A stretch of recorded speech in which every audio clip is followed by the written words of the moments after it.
Everyone, my name is Jake. Today on the Sunday service, we've got a leaked Watchtower with some weird details, a scandal, in my opinion. But first, as always, we do have to start with some nonsense. I'm going fishing, period. Fishing is good for me. So that's the way it is. The governing body wasn't smart. Jehovah is stupid. My wife is shit. Children are shit. Toddlers are offensive to Jehovah God. Well, obviously, that's not literal. Words do matter, and my wife is stupid, haughty. That doesn't work. What are we talking about here? Literally fishing, period. As for me, big fish are priceless. You have 153 big fish? Oh, very priceless. Go ahead and use your imagination. Submarines are used. Sneak up on fish. Killed them all. Dead. Killed them. So, holy shit.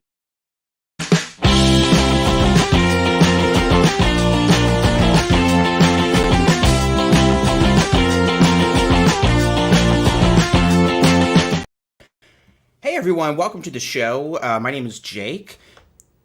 I'm a former Jehovah's Witness, current Bo's best friend. This is Bo. What's up, buddy? He likes to lay in the sun. The sun is not great for live stream lighting, but it is great for cat friend enjoyment. And this is the Sunday service. Now, you might be tuning in for the first time because we're talking about a scandal. And so you need to know a couple things right up top. This is a live stream. If you are watching this in the far-flung future, there are probably going to be timestamps, so you can skip forward to the relevant portions, for example, past the random YouTube poop edits that I do at the start of every stream for some reason, mostly just for fun. But we are going to go over some stuff first, some nonsense. And for example, we're going to talk about, we got a new member, Nick King. Thank you. Surely not the Nick King. Perhaps.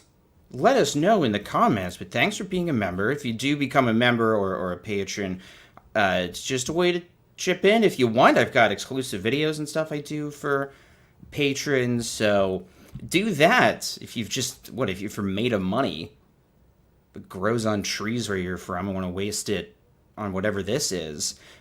I'm sorry, let's get to some stuff. Okay, so this is like interesting, but there's going to be more to be said on this later. We've talked about in the last couple streams, there's a weird thing going on with the Watchtower magazine. They still technically print magazines, remember? And they are delayed in releasing their August edition. For some reason, they have released the July edition of 2024 and the September edition of 2024, but not the August edition. It's just weird. And the speculation, which has turned out to be correct, it would seem, was that because the group was recently defunded in Norway due to their disfellowshipping arrangement being deemed a violation of human rights, a violation of, consent. Shortly after that, the organization announced their changes to the disfellowshipping arrangement, which were very minor changes. We won't get into those. And presumably, and they said in that announcement that they would detail further changes to the process and all the little details and questions you would need to know. That would all be in the August Watchtower. And the August Watchtower still isn't out, but there is a leaked version. There's sort of a leaked version. It was leaked in another language, let's see, the Tagalog, I think, was the language it was leaked from. So I was seeing some posts on the XJW Reddit, and I wanted to confirm that it was legit and not just speculation. I messaged Larchwood, friend of the channel, and they sent me a Google translated copy of the Tagalog PDF. It seems to be legit, So with that context in the mix, let's talk about this to kick things off. Actually, let's talk about chat, because that's a thing we do. We're still 5 minutes in. This is, I know. Maybe a better salesman would move along faster, get to the interesting stuff first. I don't know. I don't know what good salesmen do. If I did, we would have more subscribers. You know what I mean? I'm just doing my thing out here. And my energy's a little weird. I meant to do a whole preamble up top as to why we're talking about Walletgate. We'll get into that later. Okay, so before we get into Are My Eyes Dark Mode exists, listen, I'm not worried about that. I'm not worried about it, and I'm not convinced that this is like a real problem people have, this difference between dark mode and light mode with text. I think it's pseudoscience. No, I don't know. I'm just like inventing a take on dark mode in the moment. Okay, so here's the deal. Having read through the janky translated version myself, I can say that it doesn't seem like a huge deal necessarily, but the actual English translation is going to be really important because the wording is everything. The reason why this was presumably delayed was so that they could adjust wording and policy to avoid further legal jeopardy in Norway or otherwise. And so it's hard to tell how changey these changes are. But the thing that was very strange that was not directly brought up in the broadcast, the special update where they announced that sometimes you can say hi to disfellowship people for a second when you see them in the Kingdom Hall, and then you go back to shunning them. And that was basically it. They don't disfellowship young people as often. They make more of an effort to reinstate people. But apostates, ex-JWs like us, are treated the same, so whatever. They did not talk about marking, and marking is kind of an esoteric thing. A lot of witnesses, they'll go their whole lives without even knowing that marking is a doctrine because it's a kind of rare instance. I'm just going to read this post. This is from Winston Scalise? Is this Winston of the channel where there's a guy named Winston? Watchtower or something? I don't know. The August Watchtower has new light on marking. This will no longer be done by elders, but by individuals. This relieves the organization of some responsibility and at the same time encourages spontaneous soft shunning. And so that's their summary. I would agree with this. I'm going to read it before giving my take, I guess. So this is a translation. This is not going to be the exact English wording, but this is a much better version of the thing that I was sent. So this is the gist of it. Is the marking mentioned in 2 Thessalonians 3:14 to be done by the elders or each member of the congregation? The Apostle Paul wrote to Christians in Thessalonica, if anyone does not obey our instructions in this letter, take special note of that person. Previously, we believed that this directive was meant for the elders. The elders could decide to make an announcement as a warning to the congregation if they noticed a brother or sister repeatedly ignoring Bible principles despite several admonitions. Afterwards, publishers would avoid associating with that person, except at meetings or in the ministry. However, we need to change our understanding of this directive. It appears that the marking mentioned by Paul is a decision for each individual in the congregation. Therefore, it is no longer necessary for the elders to make an announcement as a warning. Why is this change needed? Let's consider the context of Paul's statement. So he doesn't post the rest of it, and for some reason, I could not get my this PDF that Larchwood sent me to show on the screen here. I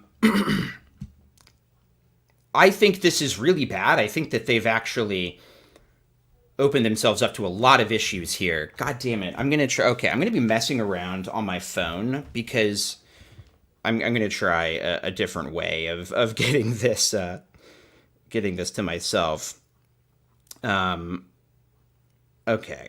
Yeah, sound off your opinions in chat.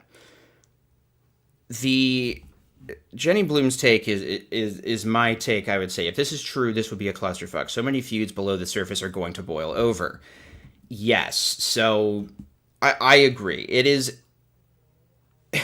what it seemed like they would probably do. I mean, based on the entire tone of that broadcast where Mark Sanderson has a beard and he's talking about being more loving in the disfellowshipping arrangement, it seemed like they were going to try and have there be less of it, have there be less shunning. But weirdly, the way this article plays out, it really seems like it's going to create an environment where there's much more shunning that is done based on vibes at each individual's discretion.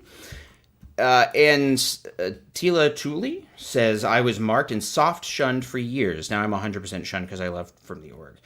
And so this is another thing that's kind of hard to articulate sometimes to courts and governments who are trying to hold Watchtower to account, that disfellowshipping is definitely a formal announcement that this person is cut off from spiritual association with the congregation. They're going to be shunned, right? But what's not easy to demonstrate is that there is a culture of soft shunning already. When somebody is deemed or understood to be bad association, if they just are inactive for a while, and previously perhaps they started growing a beard, that would be a signal to everyone that you should limit your association with that person at the very least, and a lot of people would soft shun. And most of us here, it seems like, were soft shunned before we were even formally announced as being disfellowship. So it's more than just disfellowshipping. It's the entire culture. And this whole thing plays into that culture. So, all right, let me pull this up. All right, I'm going to download this from my email. This translation is super janky. You'll see why I didn't want to go by this necessarily. Hey, thanks to Nick King. Stay alive till 2075. Thanks for your funny voices and videos. Cheers. Oh, man, I haven't even done any funny voices yet, but don't you worry. They're going to be coming out later. It's going to be a funny voice extravaganza, I suspect. If I were Pimo instead of Pomo, it probably wouldn't affect me much. I was used to being soft-shunned. Oof, yes. Jenny Green says, I was soft-shunned my whole time as a child, even, because we weren't spiritual enough. Yeah, sometimes, if you're just a family who's not the uber witness family, you might just be sort of soft-shunned by the congregation because you're not outwardly spiritual enough. You're like sussy association. Bad association. Did that make sense? All right, let me present my PDF.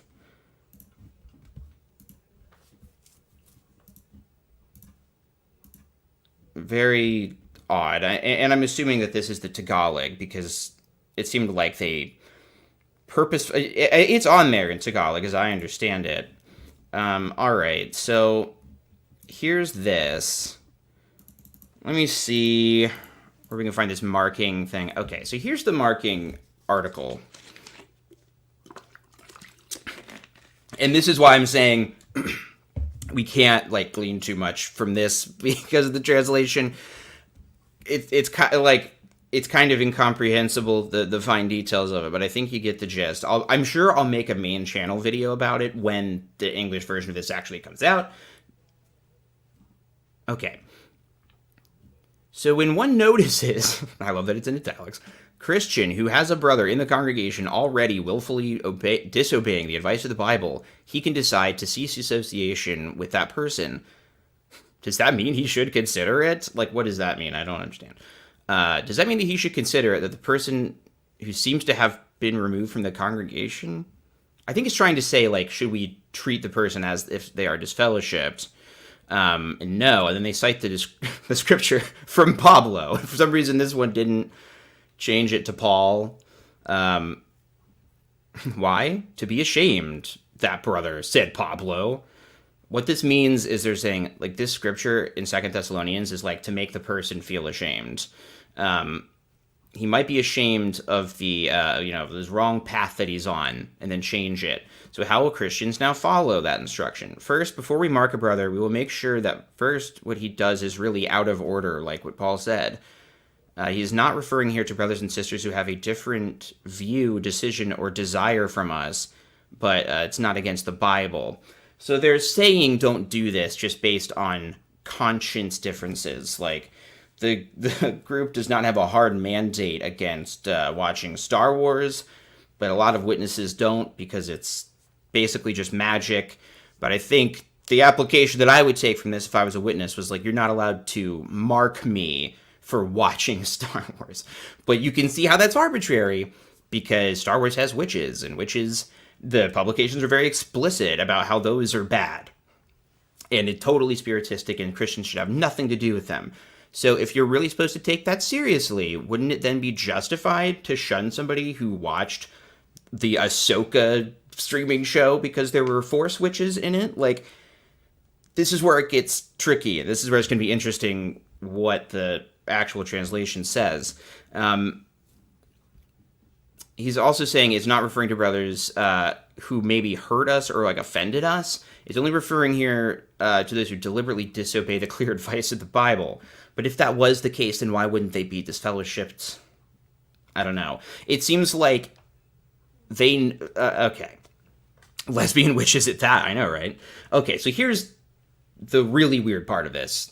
And I don't know what to make of this because of the janky translation. Today, when we notice a sibling who continues to disobey the advice of the Bible, we will decide for ourselves. Okay, I'll bet it's by sibling it means brother. And that's just Google Translate messing it up. It's probably a brother. But we will still mingle with him in meetings and ministry. Since this is a personal decision, we will not tell it to other than the family members with us at home. So maybe it does mean sibling. Like, is this referring to you're even encouraged to shun your family who are bad association, overtly disobeying Bible principles, yet for some reason not formally disfellowshipped? Very strange. Hard to say what exactly this is going to entail, but it seems like, as Chat said earlier, kind of a clusterfuck. To quote Chat superstar Jenny Bloom. Yeah, it's kind of a nothing document, but I think if I was to bet what Watchtower's bet is, it's like we don't necessarily even need disfellowshipping as a formal arrangement.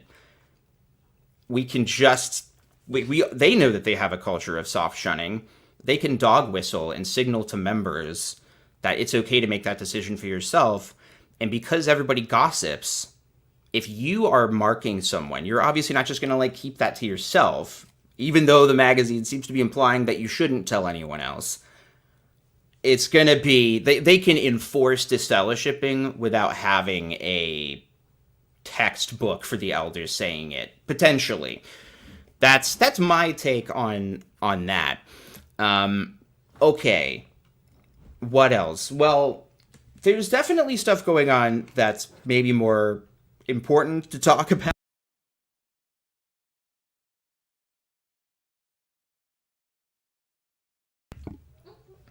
The original... Sorry, by the way, there's like so many little hairs sticking up, and the light is just hitting them just right. I kind of combed my hair before I hopped on stream. I'm sorry I'm not more professional. I'll do better. I'll do better in the future. The stream was originally just going to be called It's Not the End of the World because my anxiety's been really sky high just with life, with the state of the world. You know how it's easy to catastrophize anyway when you have anxiety, and then when you have the Armageddon mindset kind of baked into you, it's hard not to, at least it's hard for me not to spiral. And even though I don't intellectually believe in Armageddon, the JW concept, it's hard to feel like the world isn't going to end sometimes. And so I was going to look at that as a subject and look at like the silly version of Armageddon that JW's paint, but I'm not going to do that because I just feel too stressed. I feel too stressed to talk about actual serious stuff like, you know, CSA, arrests in the news. Anyway, so yes, did I leave a doomsday call only to realize the world is actually ending, but Jesus isn't going to save us? Me at 3 a.m. every morning, or 3 at me a.m. every morning, as I almost said it. Hey, Subtle Knife, this is wild. I've known Subtle Knife for many years. Thanks for joining.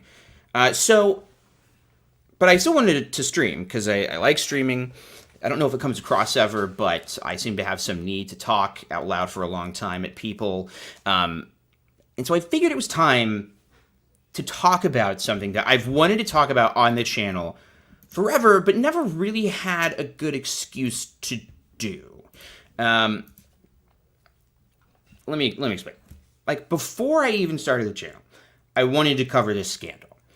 And it's not like a sex scandal or a damning like internal leak or anything, or even anything bad at all, really. But there is this thing that I noticed as a Jehovah's Witness, and it's one of those things that once you notice it, you can't unnotice it, like the way Watchtower almost always introduces a scripture by saying the word notice, and that's a lot of times because they cite scriptures a lot.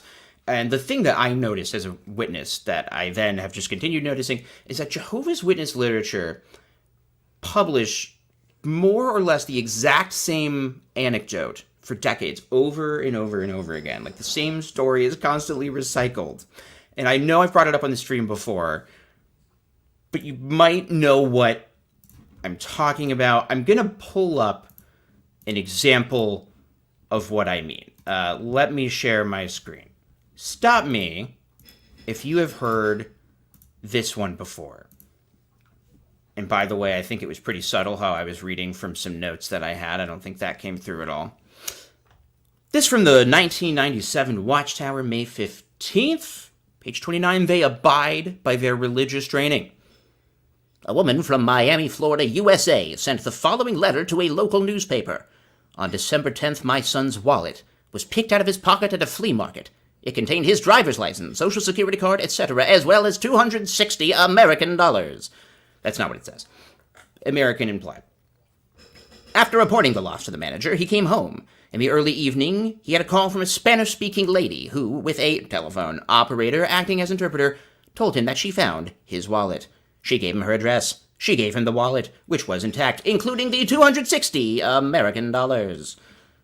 She had seen the thief lift his wallet and yelled. The thief dropped the wallet and ran. By that time, my son had disappeared from her view, so she took the wallet home and called. She and her family are Jehovah's Witnesses. They evidently abide by their religious training. Jehovah's Witnesses do not display honesty in order to receive praise from men. Rather, they earnestly desire to bring praise to their heavenly Father Jehovah. Their love for God and for neighbor impels them to proclaim the good news about God's kingdom. By means of the kingdom, God promises to transform the earth into a beautiful paradise, etc. You know, right? We've seen this all before. You've seen something like this before. A wallet story. For some reason, they publish stories like this a lot, and it's simple. A wallet is lost, and in our selfish and wicked world, surely it was as good as gone forever. Whatever money was inside, $260, maybe more, maybe less, it was stolen, and it's used to rent rated R movies, or sneak into peep shows, or do heroin, or get a blood transfusion. But no, there is light in this world. There are Jehovah's Witnesses out there who return wallets, and it's not just an anecdote. You know, it's used as this, like, proof of the group's divinely directed character, like how incredible. We're supposed to think this is amazing, that in this depraved hellscape in which we live, there are still people out there who do good deeds, and abide by their religious training, and I know that they tell stories like this a lot. Like, sometimes it's different people, the circumstances are a little bit different, but there's always just a wallet and a witness, and it is returned, in the returning of the wallet, or something with the wallet, is just evidence of the fact that Jehovah's Witnesses are the one true religion. And it seemed like they did it all the time, but who would ever take the time to look up all the examples when they did this? And it's me. It's me. I did it. I looked up all the examples that they talk about the wallet thing. And that's literally what we're going to do. We're going to go through all the wallet stories. There's so many. You can't. I want to get your predictions for how many wallet stories there are. I have turned in lost wallets at least 2 times. Yeah, maybe we should get ahead of this, which is, yeah, I've had my wallet returned. Sorry, I'm like losing my voice all of a sudden. I get a little emotional talking about this wallet stuff. Sorry for gross water gulping noises. Okay. It's not so many that I can't fit it all into a stream, you know? Okay. Yeah, like, I've had my wallet returned to me. Like, recently, actually. I, like, left my wallet somewhere, and it, like, at the grocery store.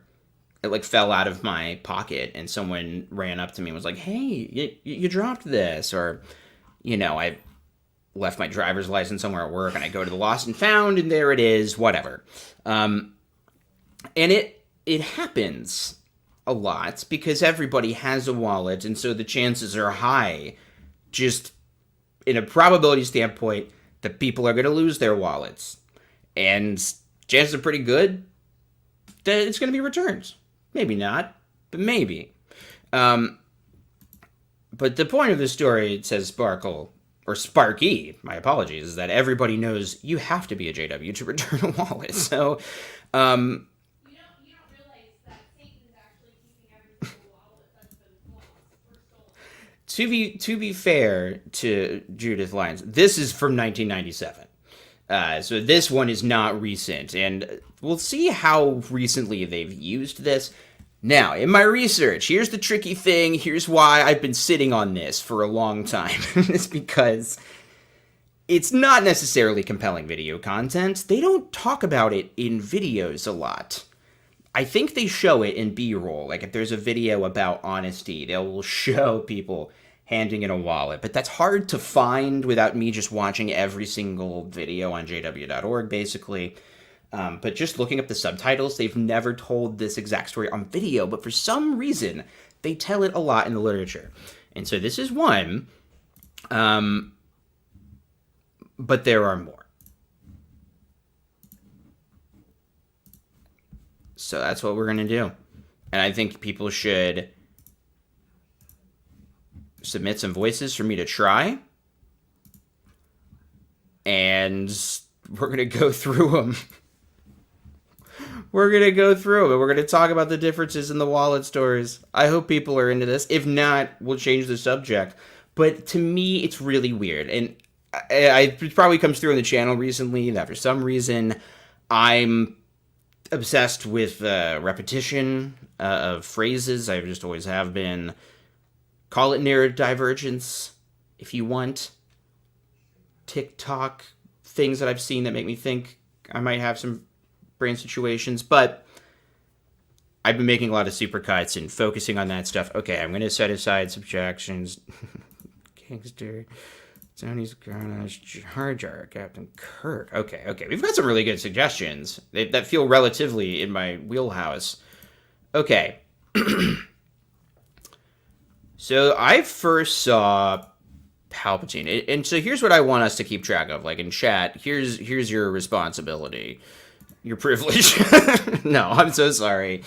That can't be right. Oh, first of all, I fucked up and missed a super chat from the governor. This is clearly fallout from the Norway decision. Move the responsibility / decision to shun from the organization to the rank and file. Yes, I think that's exactly it. Like, they know that they can skirt the law in any way because shunning is so ingrained culturally that no matter what they say from the platform, they can always signal to their members, this is what we want you to do. Okay. We'll see how long I can do Palpatine since I'm already losing my voice. All right. Honesty itself was demonstrated. For example, at one of... Hang on a second. At one of the St. Petersburg, Florida assemblies, a man's wallet... This is terrible. What's Palpatine say? He says, like... Do it. Fuck. It's all falling apart. How about Palpatine before he's out and proud as a Sith? Honesty itself was demonstrated. For example, at one of the St. Petersburg, Florida assemblies, a man's wallet containing about $70 was found and turned into the lost and found department. No one claimed it.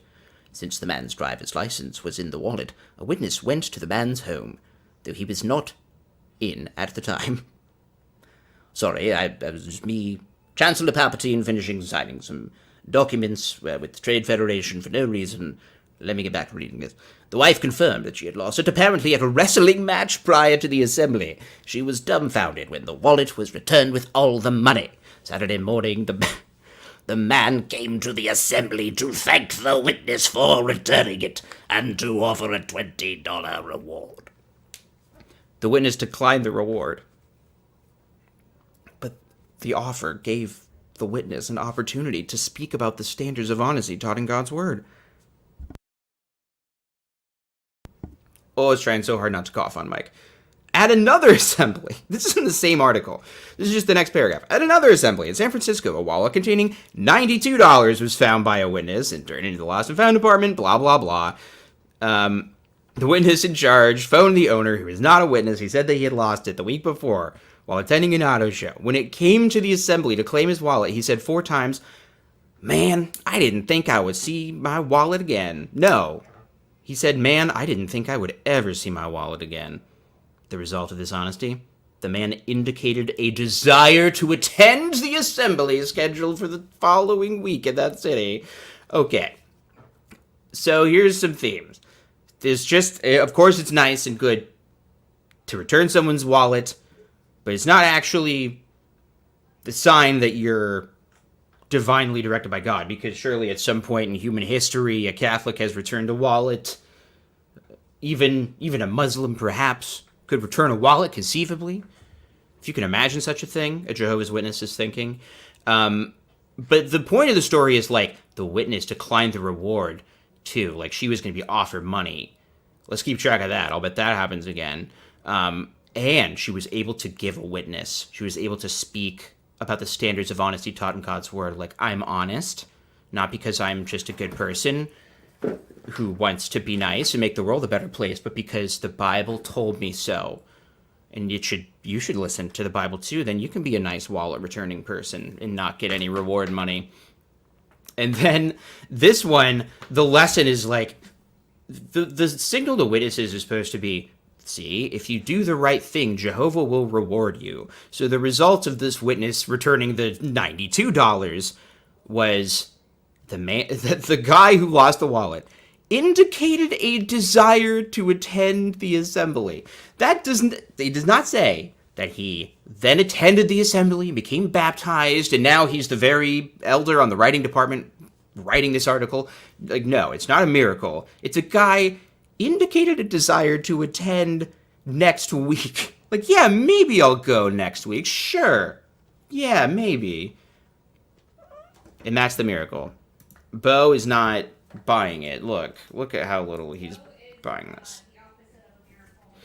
Kristyna says Bo is the opposite of a miracle, and she's right. He's actually stone cold evil. I've missed so much chat.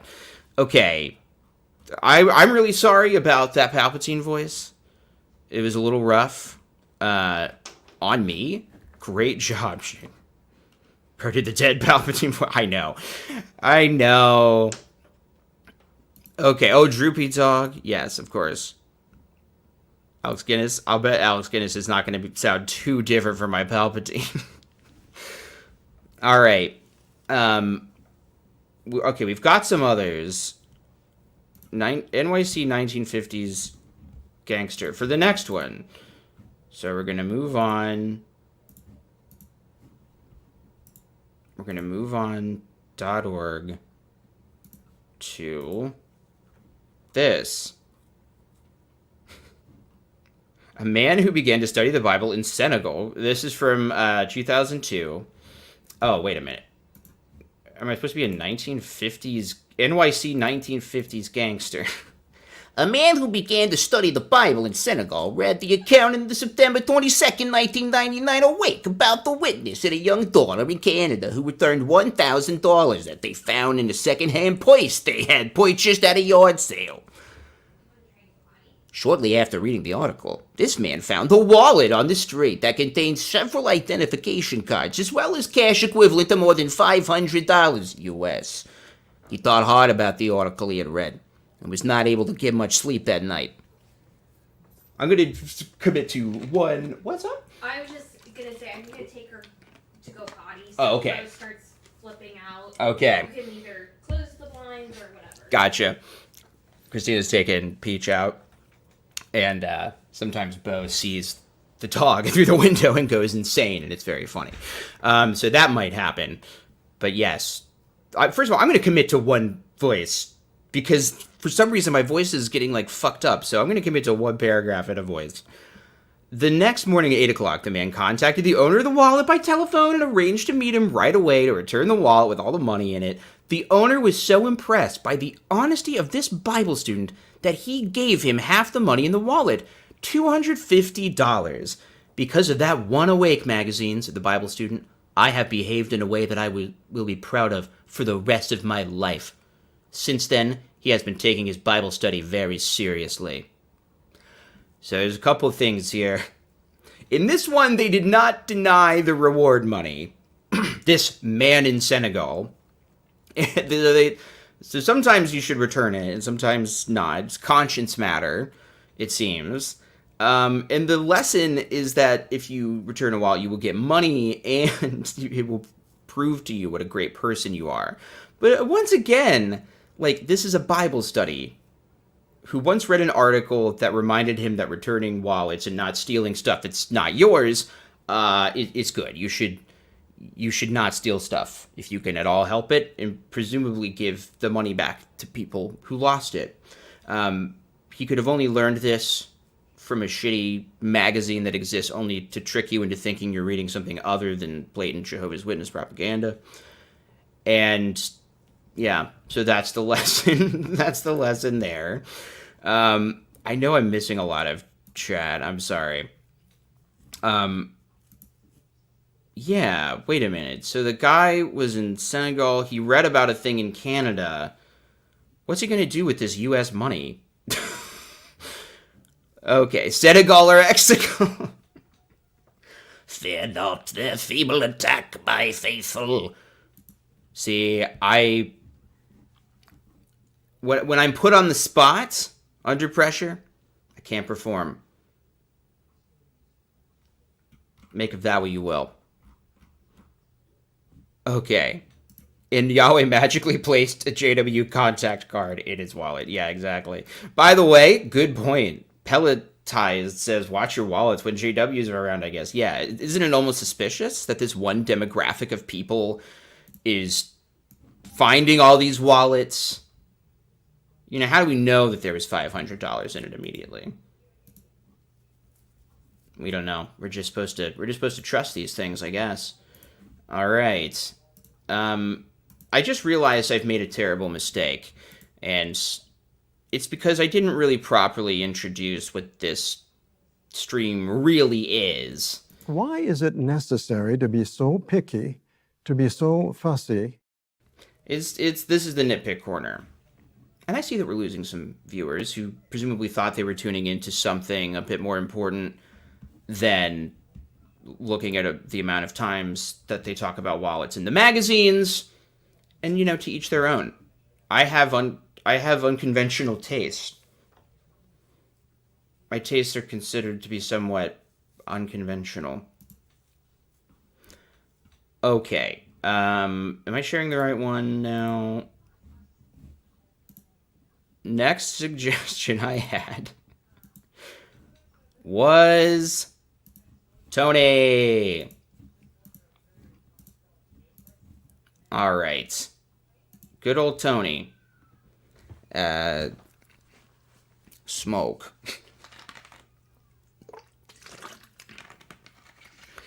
Okay, so this is a kind of confusing framing. Just looking at I don't know if it's clear, but I didn't exactly go through these with a fine-tooth comb. I just glanced briefly to see if it was a wallet story and then posted a little link to it. Okay. Next came a discourse by the district servant speaking on the present work of preaching the good news in India. He emphasized the importance of maintaining integrity under difficulties, citing examples of how brothers are doing this. He related a case of a brother who found a wallet on the roadside containing a considerable amount of money, and then noticed a Roman Catholic priest walking slowly down the road, obviously in distress, looking first one way, then another. I don't know if this impression's working at all. The brother approached the priest and asked him if he was looking for something. He said, yeah, he lost his wallet. It's all gone now. The brother returned the lost wallet, to the great relief of the priest.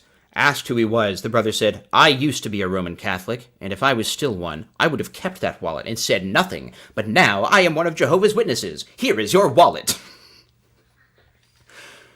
Great. So, okay. What's really weird about this, to kind of go within a nitpick in the nitpick corner, a real Inception nitpick, I'll need to make a new bumper for that, is that this isn't even... it's not just that they are telling this story in a Watchtower. It's that they are telling you that a district overseer told a story. And for some reason, instead of just telling the story, even though the district overseer works for Watchtower, they're just like, here's something interesting that happened. Someone told to talk about. I guess they're giving a... I'm an idiot. They're talking about a convention to happen in India. So it's like a summary, I guess, of a convention. So I'm an idiot and I don't know what I'm talking about, and that's why you should like and subscribe. Okay.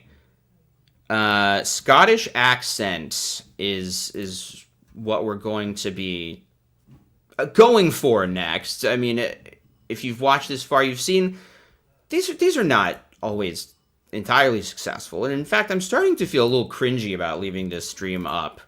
It feels like, are we giving good theater kid energy or bad? Is there such a thing as good theater kid energy?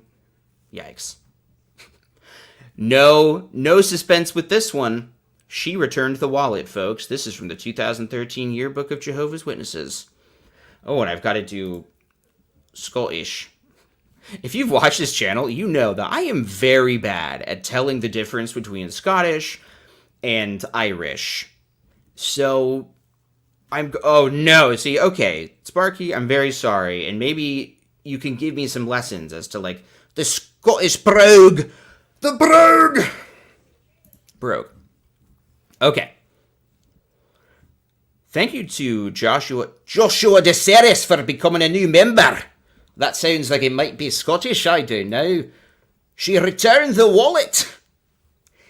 Nina, a regular pioneer in Bosnia, studies with a Roma family. While walking down the street one day, the 10-year-old fuck, this is so bad. The 10-year-old daughter of the family found a wallet, mate. Shit. It's so bad. I think here's the game, is I have to try. But as soon as it becomes annoying, I have to give up. Otherwise, I'm gonna really hate myself by the end of the stream.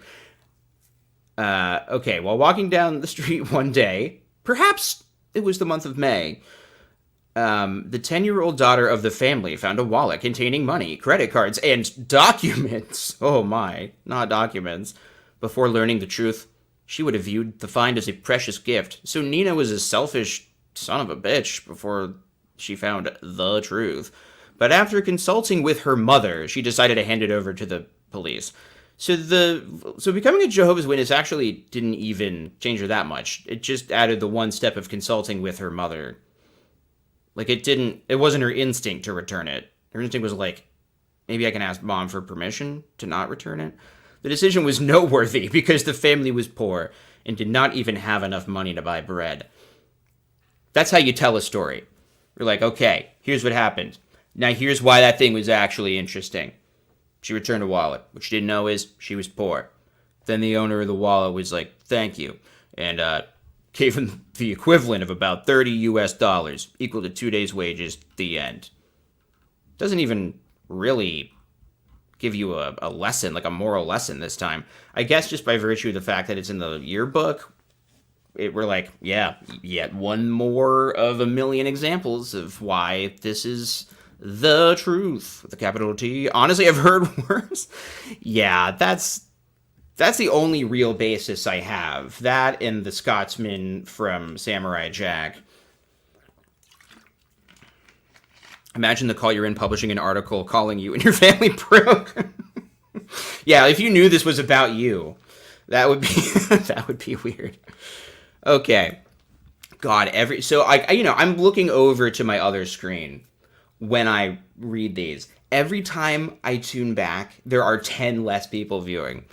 Now, I'm in a good mood, if you can't tell. I was in a very sad mood, basically all life up to now, but now to right in this moment, I'm feeling good. No, yeah, I've been in kind of a downer mood, so I just wanted to do something silly. I've been sad all life until now. Yeah. Mostly I do these streams for Kristyna. She's the audience I'm playing to. And that's kind of no joke. And that's no bullshit, folks. And that's no joke. I can't do a Biden. Of all the weeks to not have one, right? But sometimes they'll say. And that's no joke. And now I'm the one who brought it up. So it's my fault. Okay. Watching the world. All right. Wow, we've got some names here. The Charlotte... Oh, no. This is where I have to... Listen, I've admitted I'm stupid, right? I don't know how to pronounce shit. Somewhere in Belgium, the newspaper Metro published the following news item. Wait, what the fuck am I doing? I'm missing a piece of vital information for everyday life, which is the next accent suggestion, which is from Subtle Knife, which is Jar Jar. Oh my god, I can do Jar Jar. I don't know what it says about me, sir. This is the best one I can do. Okay. As the wallet carried no means of identification, our butcher was convinced that all hope of recovery was lost. Oof. I wasn't the one who made the character sound like that. That was George Lucas. However, my vocal cords are going to continue being dead. Okay. The other day, while making deliveries, the son of Franz Andre. Whoa, hang on a second. We also have an Andre sighting. If you're not aware, one of the inspiration for this is really Blue Envelope's iconic video, where he tracks all the times that they, in a Watchtower article, use Andre as the name of the person. They always say names have been changed, but for some reason, a lot of the time they change it to Andre. It's very funny. It's definitely better than this. But that was kind of where I had the idea. A lot of my channel is me seeing that as a PMO and thinking, that's what I want to do when I grow up. I want to make videos like the Andre video. So I'm very excited that we have a real, like, Fred Franz and Andre from Young People Ask mashup here. The son of Franz Andre, the butcher of Ransort, lost a wallet containing the day's receipts, 22,000 Belgian francs, about $750 US. What are these other countries doing? Where it's like, oh my god, it's 22,000 francs. And it's like, that's actually only worth 750. Why are you choosing such big numbers? If it actually means a smaller number in real life, America. Weird. Get your shit together, Belgium. As the wallet carried no means of identification, our butcher was convinced that all hope of recovery was lost. So now we are getting even more divine. However, on Monday morning, when he went to Ransart police station, I think I said Ransort earlier, Ransart police station to report his loss, you can imagine his surprise when he learned that his wallet, together with its precious contents, were awaiting him. It was one of Jehovah's Witnesses, while preaching at Ransart, who had found the wallet and had immediately handed it over to the policeman, M. DeVos, living at Ransart. Oh my god. Fucking Ransart supercut. What a fine example of honesty. Bold actions, those. And an additional reason in the future to have even more consideration for those Jehovah's Witnesses whom we do not always greet with kindness that they generally deserve. Generally. They're willing to concede they only generally deserve kindness. First moment of humility in Watchtower history. Watching the World, 1980 something. July. Okay. So this was an interesting one. So this one, it kind of tricks you into thinking it's going to be miraculous, and then it isn't, because it's just that they took it to the police station, which is something that probably anyone would do. Oh, thank you. Hey, by the way, this is just between me and Subtle Knife, but how do you feel about the fact that Jake's Nitpick Corner exists in a new form? I feel weird about it, me personally. Okay, the next one I had seen was Captain Kirk. I really don't know Captain Kirk. I truly cannot continue at this pace. I'm going to show you what I'm dealing with here. Look at this. So I'm looking at 16 right here. We just read number 5 or 6. So, okay. Right, so that was the Belgium one. 6. I keep clicking the same thing over and over again. Is it 6? Is it number 6? All right. Here's another one. The only Captain Kirk thing I can do is the, like, super generic, like, Captain Kirk, Captain's Log kind of thing. Unlike my other professional impressions that I've done, which are obviously amazing and worthy of payment and money for goods and services. If anyone knows how to become a voice actor professionally, that reminds me, actually, I'm being a huge asshole. Somebody in Extra W asked me to do some voice acting stuff for them, and I need to get back to them.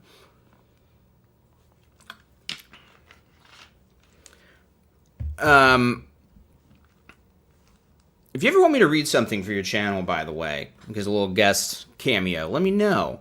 I'll do it. I like reading. Showing my face? I don't know about that. I don't even always like showing my face on my own channel.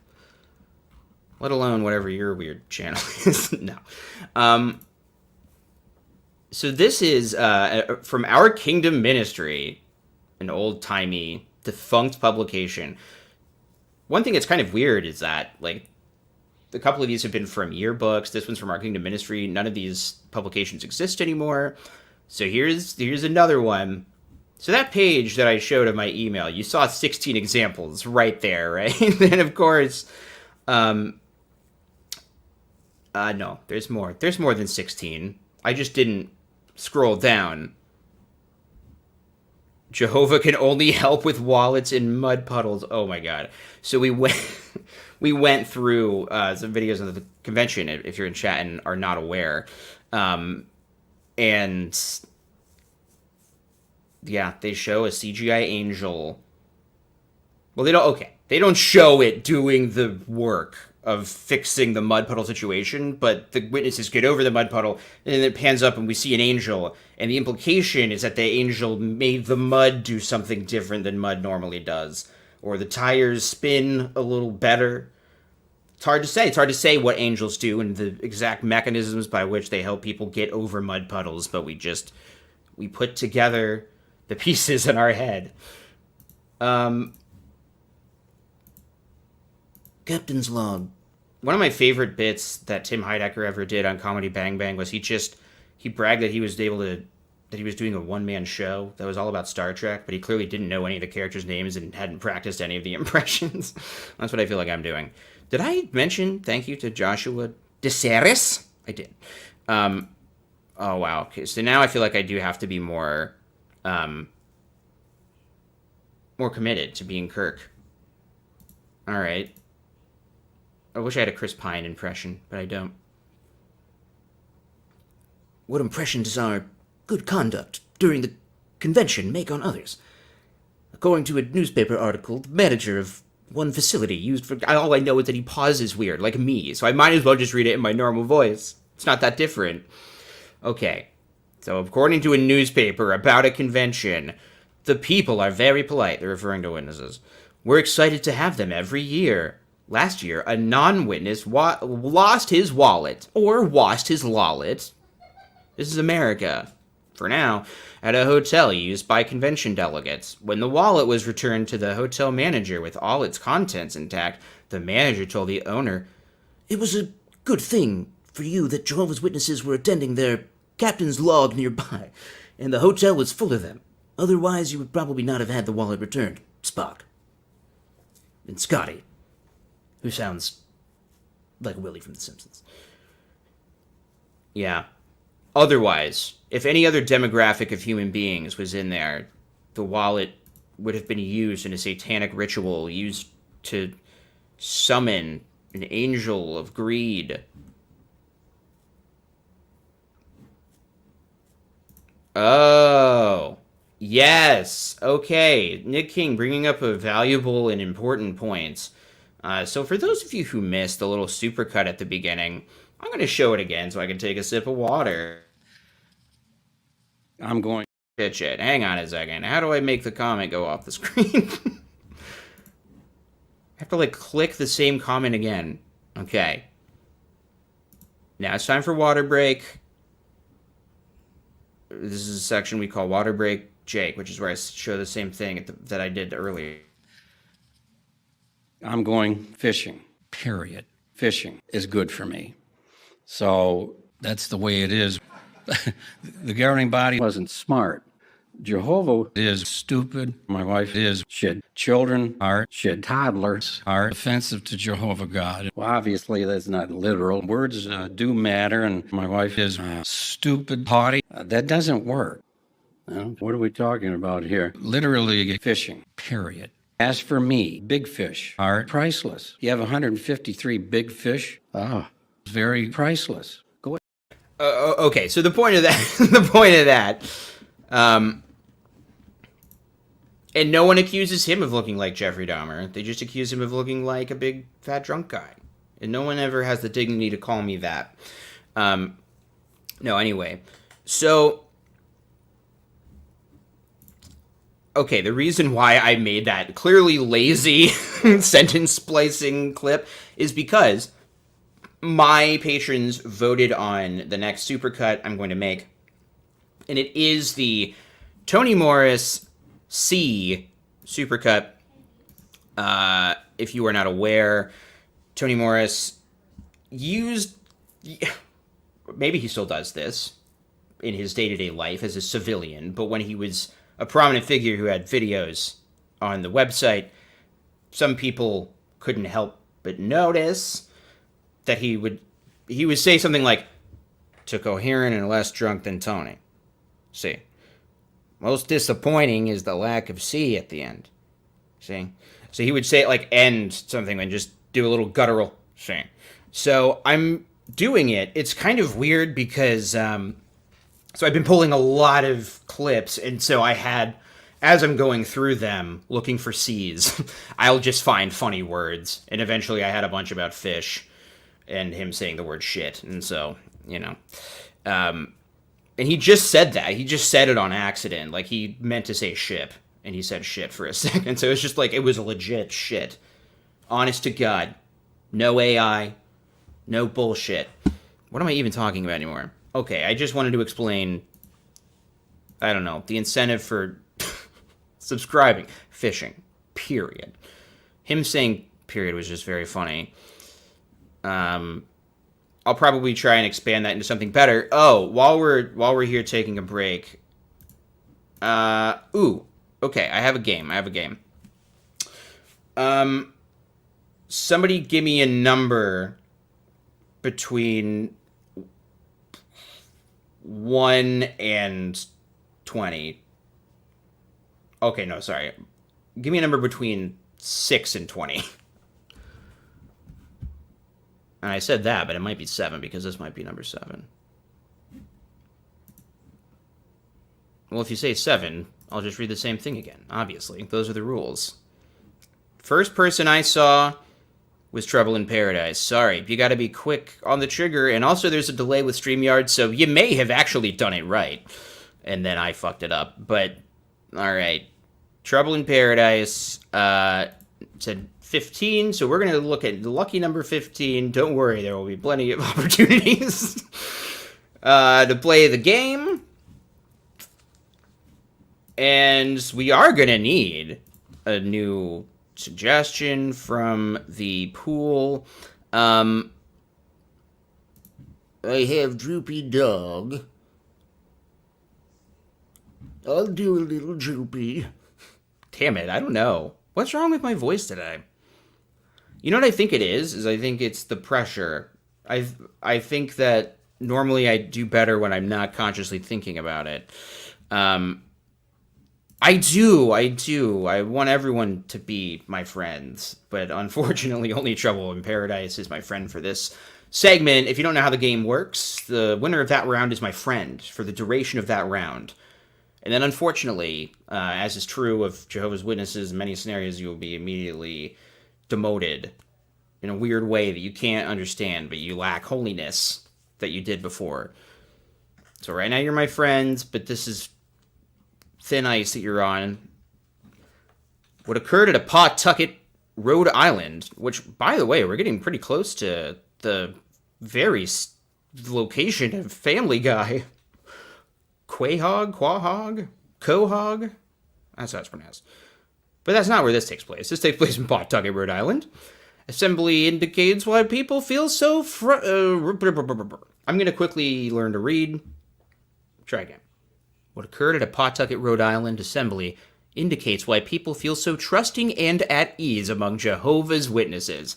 We've all seen with our eyes and just noticed the reality that everyone feels trusting and at ease around Jehovah's Witnesses. There's nothing weird or creepy about them. They don't do creepy stuff a lot in a way that people can make fun of for money on the internet. It's just, you feel nice, you feel comfortable, and that's why no one ever wants to leave at alarming and increasing rates. And so they've looked into this, and they found at least one example of what indicates why people feel so trusting and at ease, and it's a non-witness couple from Florida lost a wallet containing $180 in cash while in Westerly, Rhode Island. Why did we even bring up Pawtucket then?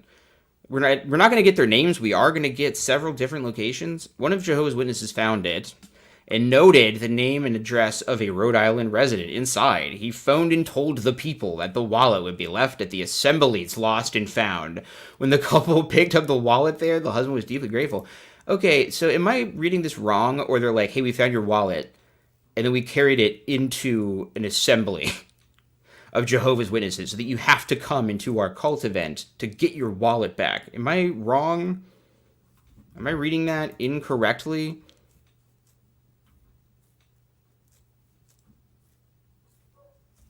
The friendship pyramid scheme.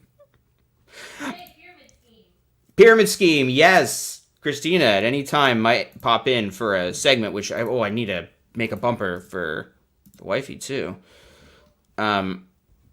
Yeah, okay. So, thankfully, the friend of this segment, really my best friend of this segment, and for this segment only, is Trouble in Paradise. They forced him to come to the J-Dub Assembly. And maybe that's wrong. Maybe that wasn't what happened, but me and my best friend agree. Okay, and so Sudden Life is pointing out something that I was realizing as I was reading it. It's why I fucked up at the beginning. It's that I should have been counting the cash all along. I should have been... maybe if I did try and cobble this into like an edited video, no, there's no point. This can only be whatever this is. And it would be fun to add up all the fucking cash from across all of these anecdotes. Okay, so that's a Rhode Island example. Give me another number between... Give me another between 9 and 20. And while you're doing that, we're going to do something important,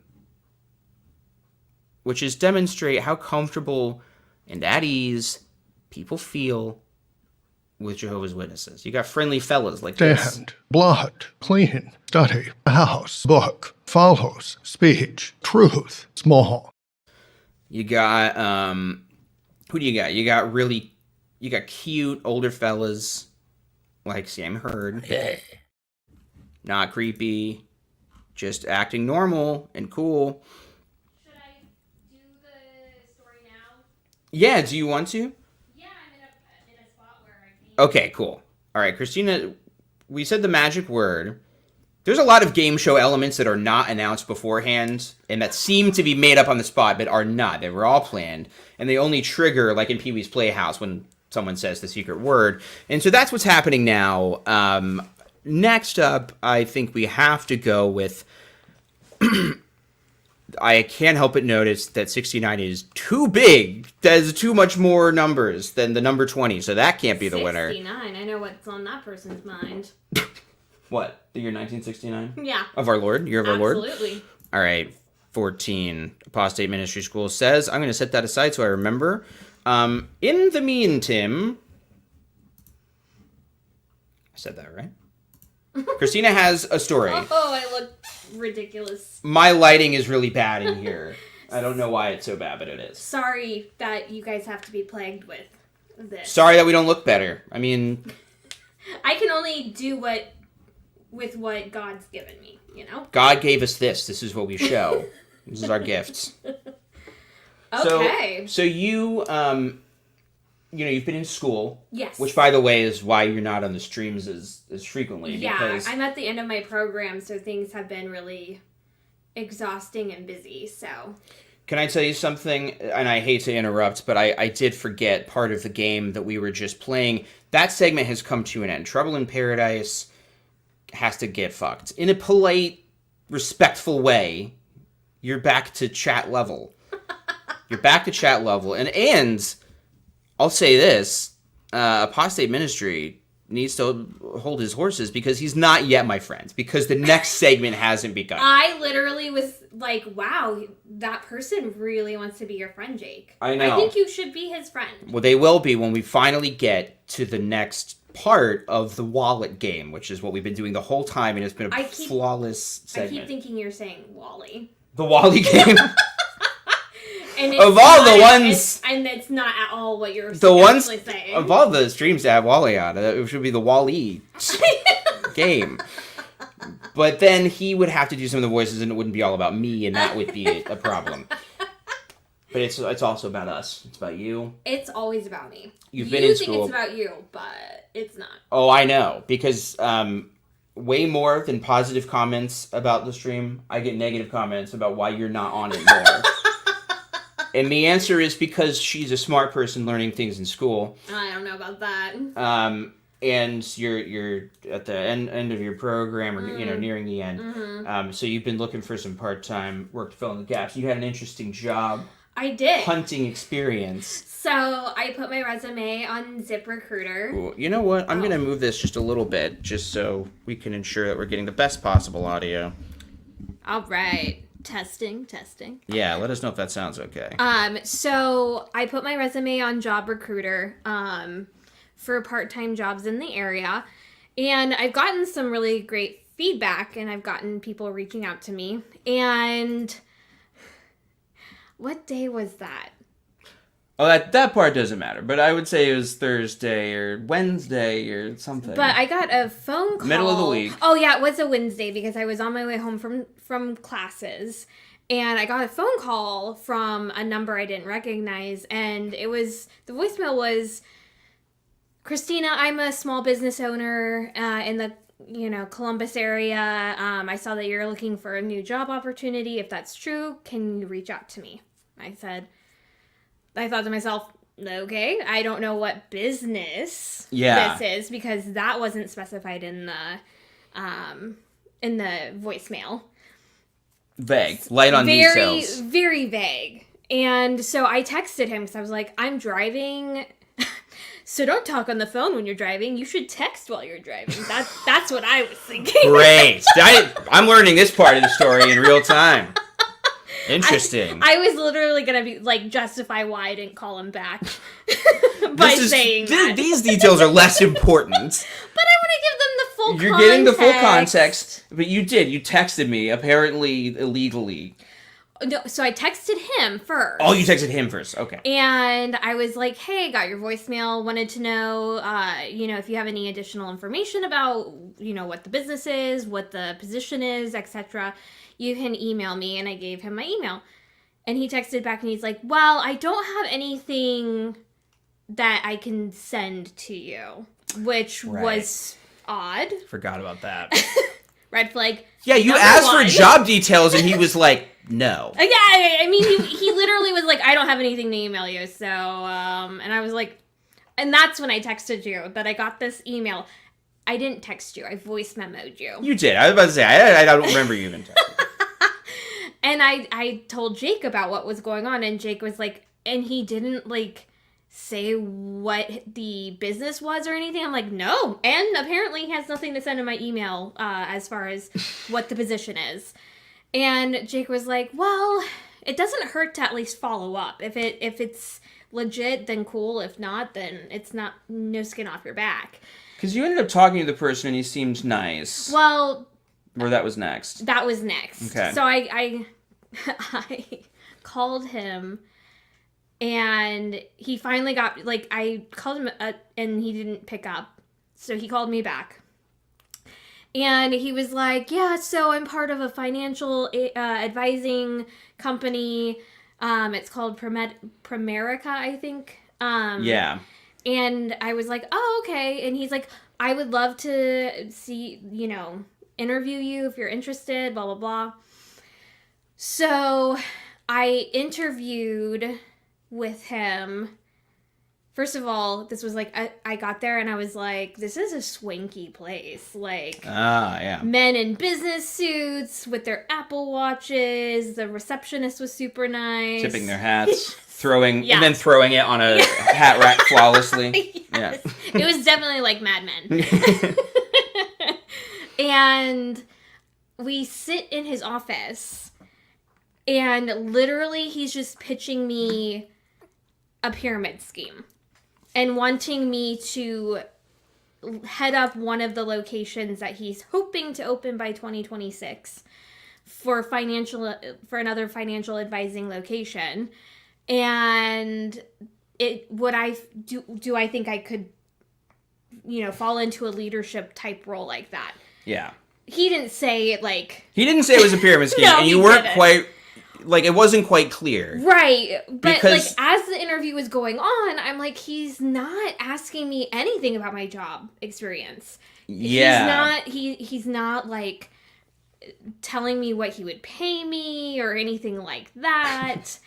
And by the Right. end of the interview, he was like, okay, cool. Well, why don't we do this? I'm assuming you probably want to go home and talk to your husband about the job. And I was like, I mean, yeah, before I make any decisions, of course.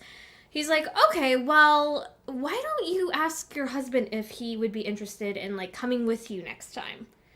And I was like, on a, like, high, I think, with just, like, my adrenaline and everything, and it was a good interaction, so I was like, sure, why not? We still didn't touch on any of the things that I was hoping we would, and this interview has now lasted 15 minutes, if that. That's being generous. I'm pretty sure I was in there for less than Oh, it that. was. You called me, like, I knew you had this interview. I get a call 10 minutes later, which I assumed was going to mean that it was a bad thing.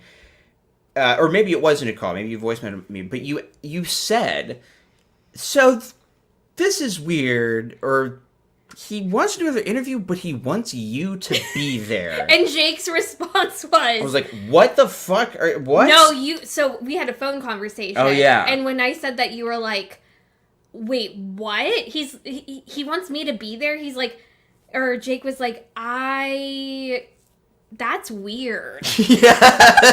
He was like, do I have to? And I was like, well, if I have to go back, then you do too. So, and Jake was like, I mean, I guess I can, but I've literally never heard that before. And I was like, well, he's family oriented. I'm like trying to provide all of these like benefit of the doubt for this guy, like these excuses as to why this was happening. Very, I think, JW brain.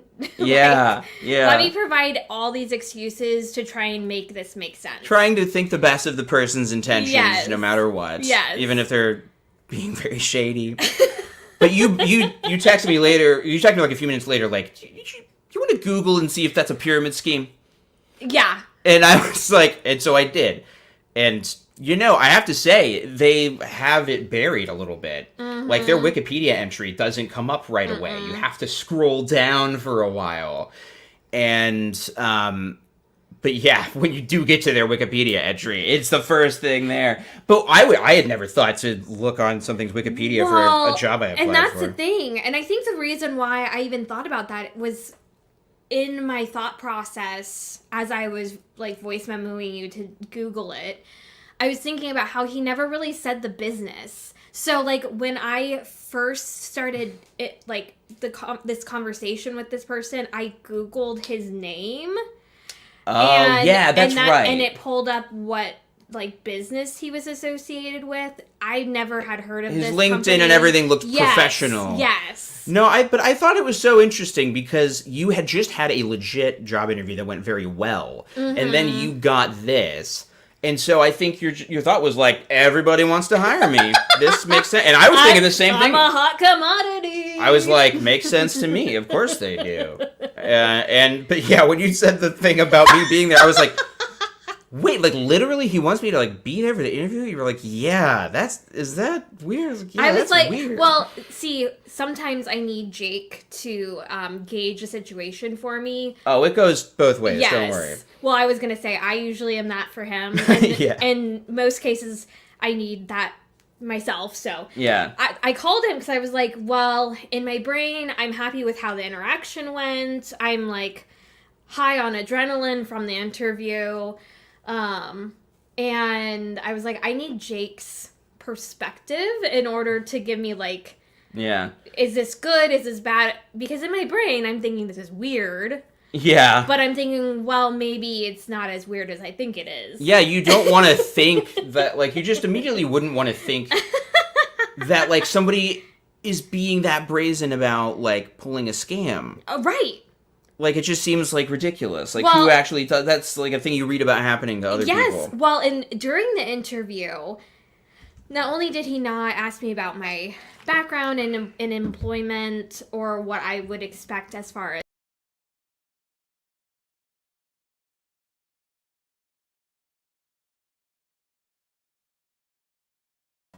Whoops. That was the time. I guess that's like when the hook pulls you off the stage when your time is over. Truly not what that was intended to be. That was the thing that just happens every week on accident because I don't know how to deprogram that button. But I'm glad that you shared it because Yes. it just felt like, what the fuck? Why is everyone trying to trick us into being in a weird cult thing? and I think that just based on my own experience with being raised in the witnesses and things like that, like I'm a little suspicious. I'm a little stitious. You're a little stitious. Yeah. Of these sort of things, but I think any like normal person would look at that and they'd be like, oh wow, this checks all of my boxes, and like they're not really thinking, oh, this is a pyramid scheme. At least You can see why it would be convincing Yes. to people because yes, especially if you're like a homemaker and you're like looking for something part-time. And like when I was in the interview process with him in his office, he kept on like, so his door to his office had wood framing but then a glass panel, and when I would talk, he would be looking past me, like out the door. Maybe it was like a science experiment. Like there were people behind like the Like, two-way glass, like subject is interested in doing the thing that we haven't even described yet. No, it was But weird. I also should have, I'm thinking about this now, I should have known that it was a pyramid scheme or something like non-traditional. Just scammy, yeah. Because there were people hanging out in this waiting room, but they were nobody was doing anything. Like they all looked like they were busy doing something, but they were not. Like it was obvious that they were just like shuffling papers to look like they were important. That's ridiculous. Well, hey, dodged another one. We dodged, foresee the calamity and conceal yourself. Yeah. Look out for pro-America. It's pre-America. Pre-America, post-America. I'm not pro-America. Pro-America, no. I'm just kidding. Anti-America, no. But yeah, anyways, so that was my experience. It can happen to anybody. It can happen to you. Be smart. Yeah, have street smarts out there. Have job interview smarts out there. Because scammers don't just want your money. They want your time. Oh, and they want your sweet, sweet bodily juices. So thanks for being here. Woo! Just Sincerely, thank you for being here. Anytime. You're such a wonderful guest on the show. Thank you. Kristyna, everyone. I'm lifting my microphone, which is set on top of a copy of Crisis of Conscience, just because it happens to be tall enough. Thanks for listening to my story, guys. Thanks for telling it. Thanks for sharing. Sharing's caring. They want your mind. Okay. Now. Boyfriend worked for them before you met. Oh, shut up. Yeah, interesting. Okay. Well, now we have to get back to the wallet game, which we've been playing all show long. It's been flawless, and we're an hour and 20 minutes in. We've really been doing this, folks. Okay. I believe it was Apostate Ministry School who has the distinct honor of being my friend for the next segment. Not sure about this bit. It might not last past this episode, but we'll see. But man, I gotta say, my freaking voice is dying. Y'all should get married? I know, right? That would work out great for us. Okay. The winner was 14, correct? We're gonna... Oh, wait, no. That was... Pawtucket.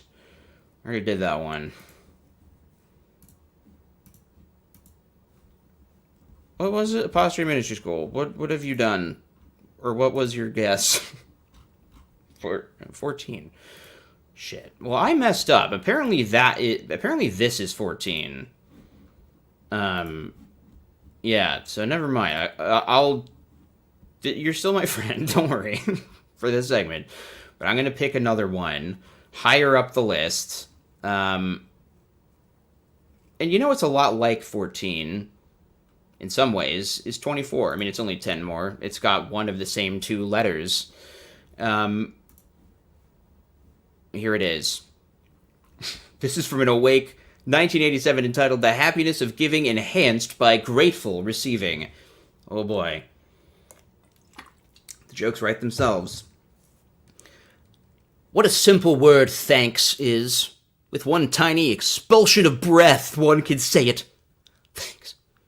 That was just an example of me doing a tiny expulsion of breath. A tiny expulsion. Yet how often the expressing of it is ignored.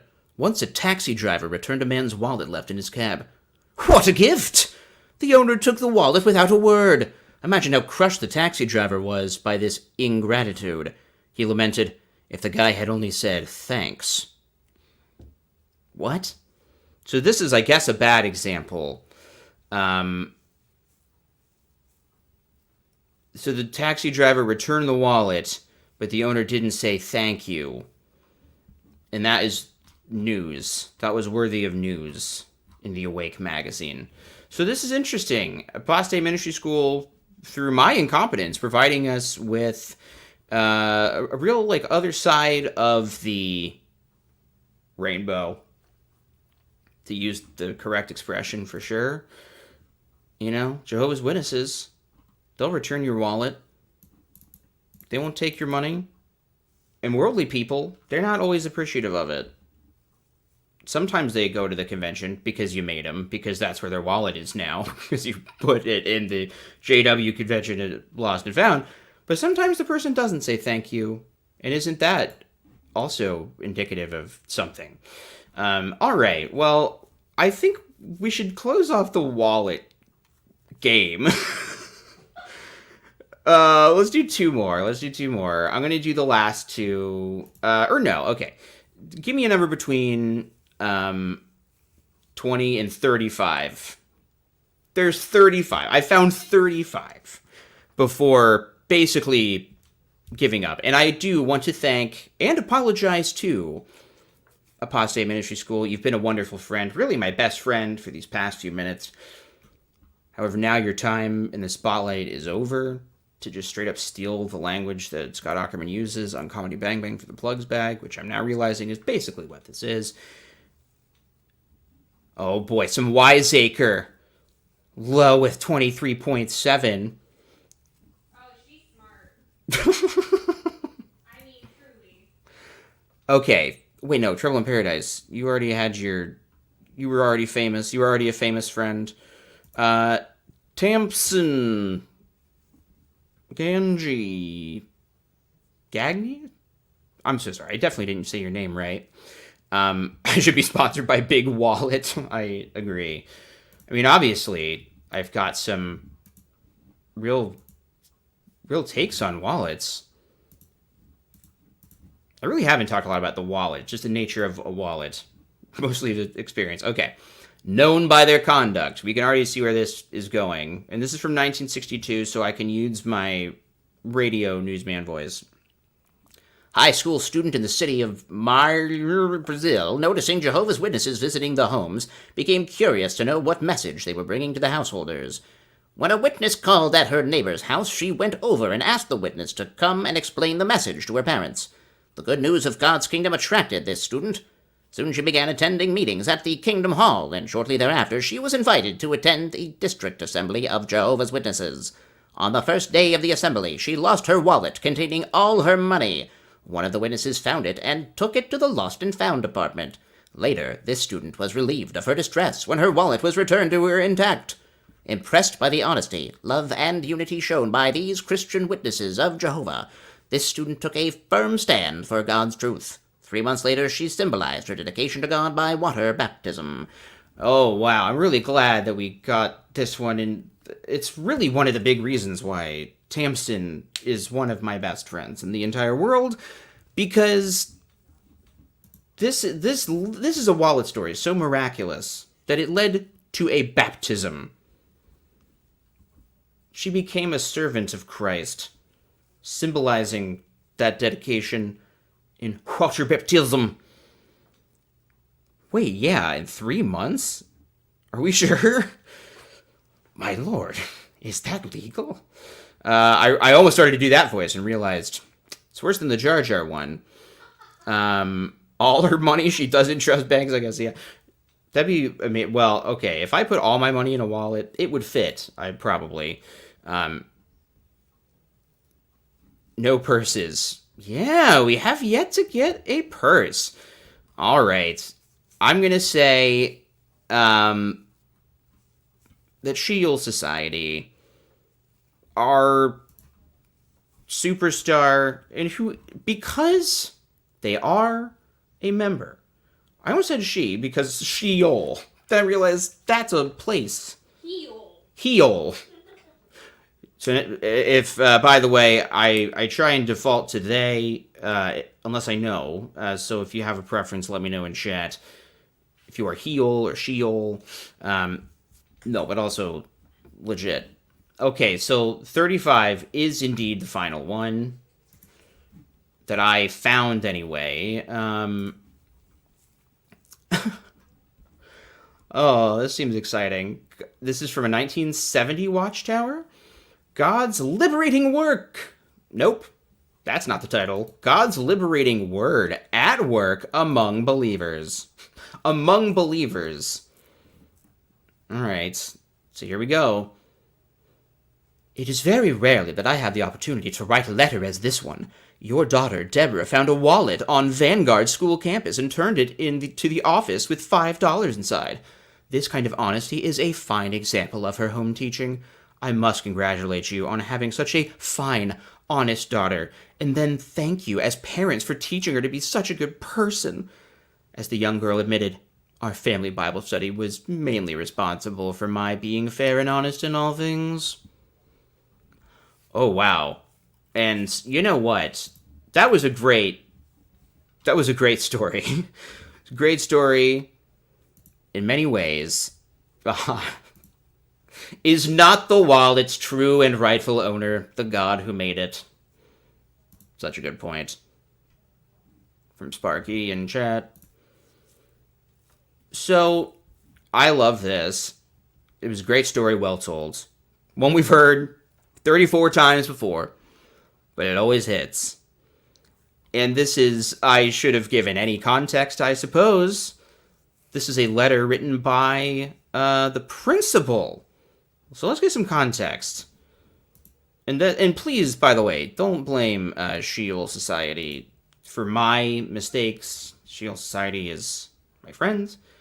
For this segment only, temporarily, but a friend nonetheless.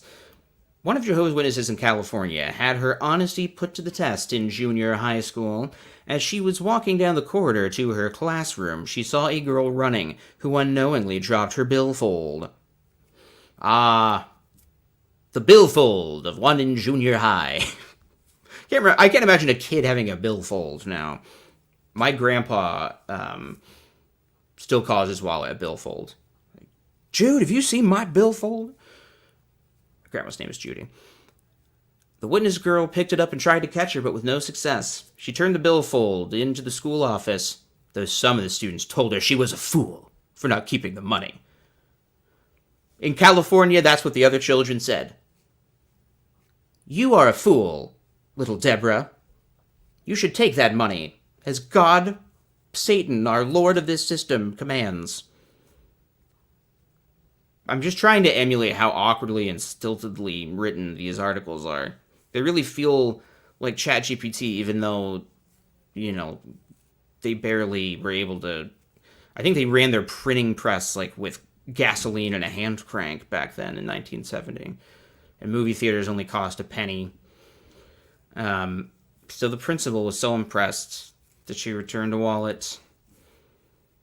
But then this leads into a different story altogether. A phrase is standing out to me, magical charms, and so I think we should read on. We could all thank Shield Society for a nice chunky segment, friendship segment of the Wallet game, because this was just merely a preamble to this story. The liberating truths of God's word had a great effect on a man in Zambia who used magical charms to aid him in stealing.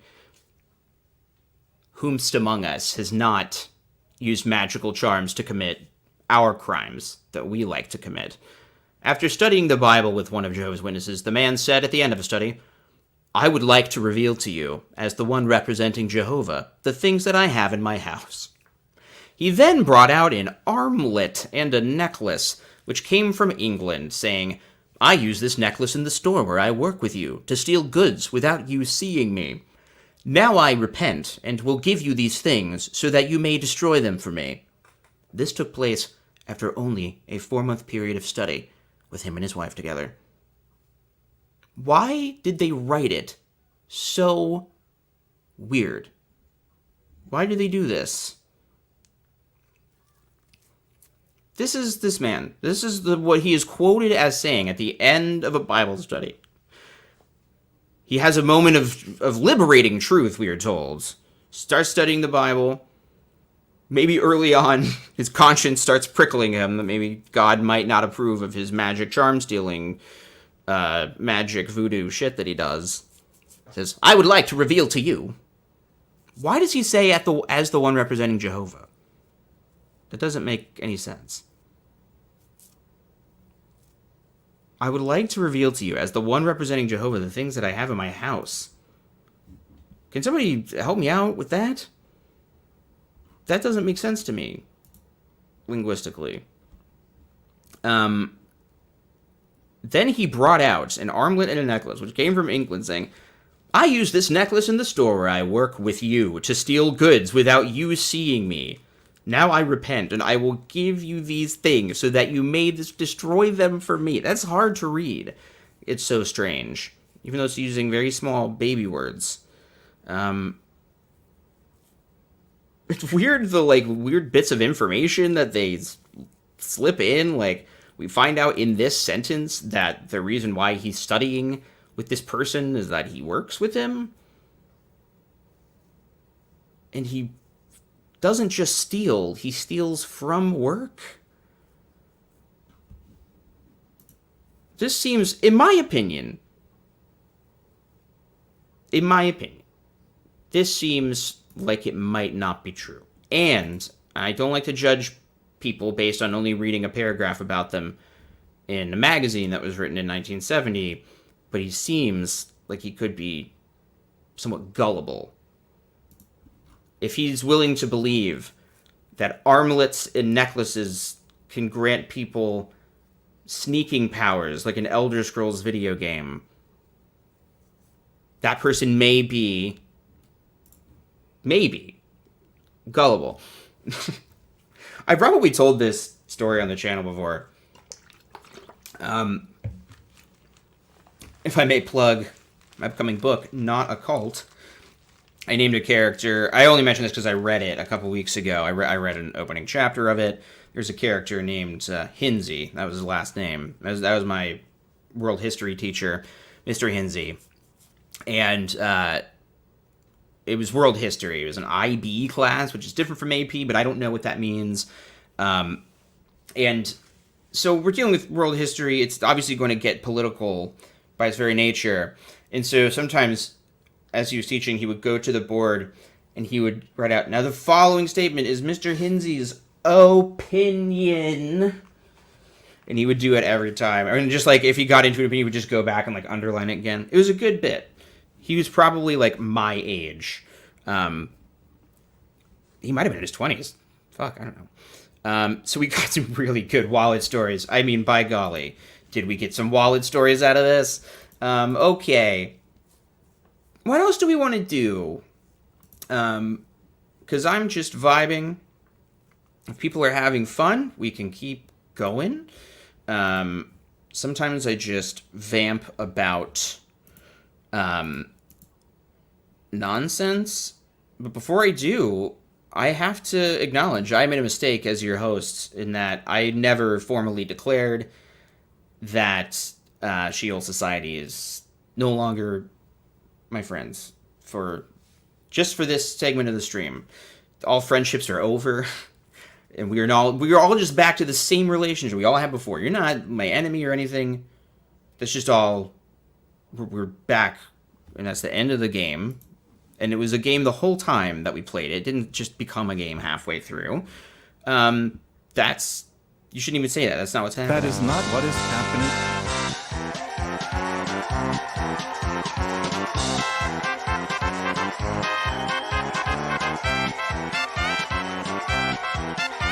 That is not what is happening. I don't know why I played that. I was just looking for a way out of this out of that segment. You'll have to stream about the JWs who were given money at just the right time. Oh, fuck. That's such a good example. Jenny, I owe you a check when that happens. That's a really good idea.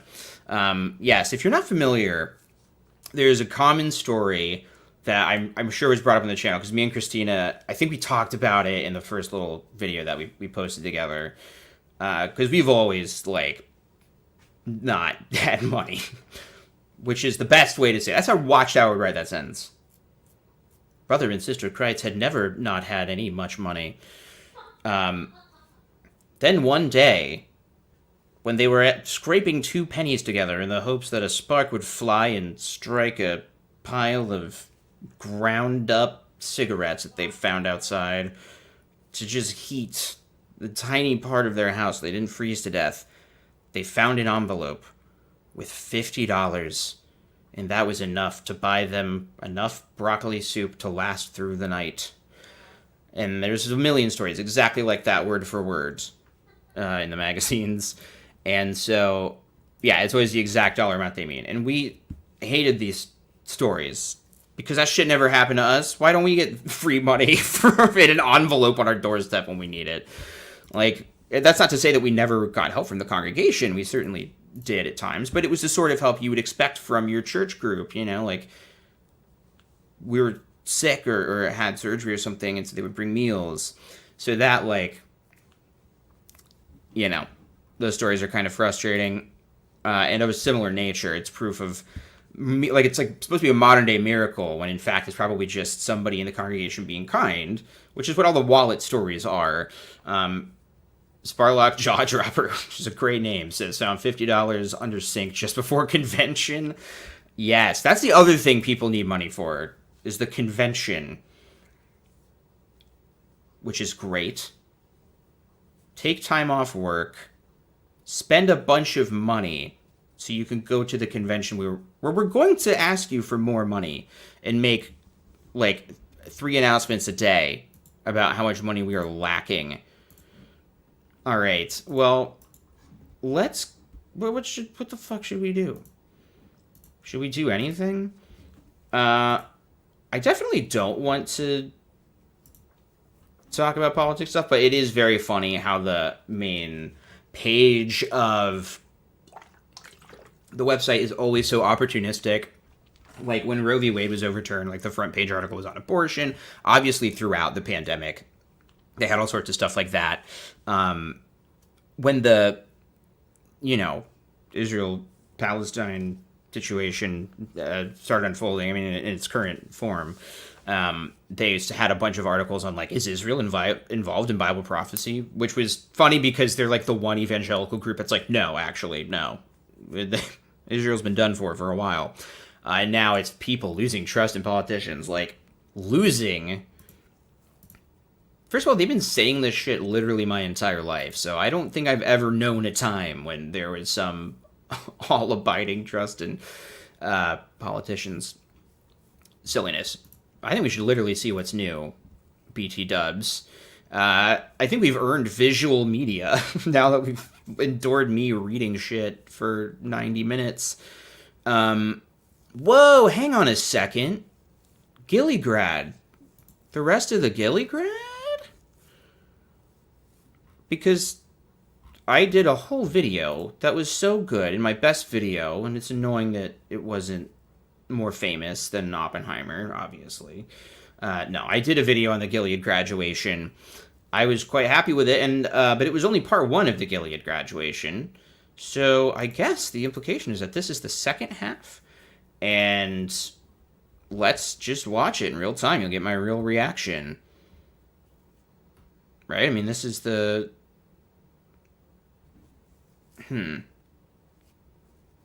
Wait, I also didn't watch the inside story. Oh man, that's like a whole other stream. Okay, the inside story is shorter, so let's watch that. I mean, not by much. Oh, and we can speed up. Alright. Really, those bumpers I made are made for when I'm reacting to a video. And then since I made them, I haven't done anything to justify it at all. Watch the interview portion of the Gilly graduation. Is that the inside story, or is it the, or is it the other one? What? What is that? Yeah.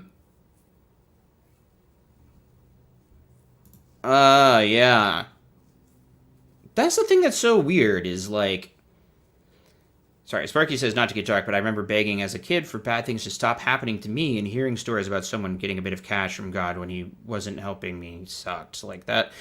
That's the thing that is really shitty about this, is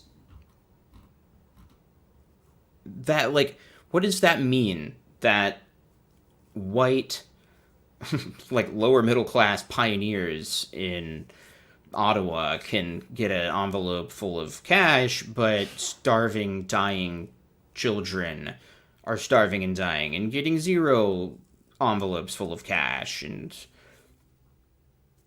it doesn't make any sense. It's silly. Okay, so I asked which one it was, and you said yes. Inside story, I think. Okay. Well, here we go. I think I did one... This music is absurd. It's completely absurd. So this is the thing that I use for the "That's Not What's Happening" theme. See, like, I didn't make that shit up. Like, they really do this shit. Okay, so this is Sonic Adventure, right? I pointed this out to Kristyna when we watched this the other day. These guitars sound like Sonic Adventure. I'm gonna make it 2x and see if it sounds even more like it.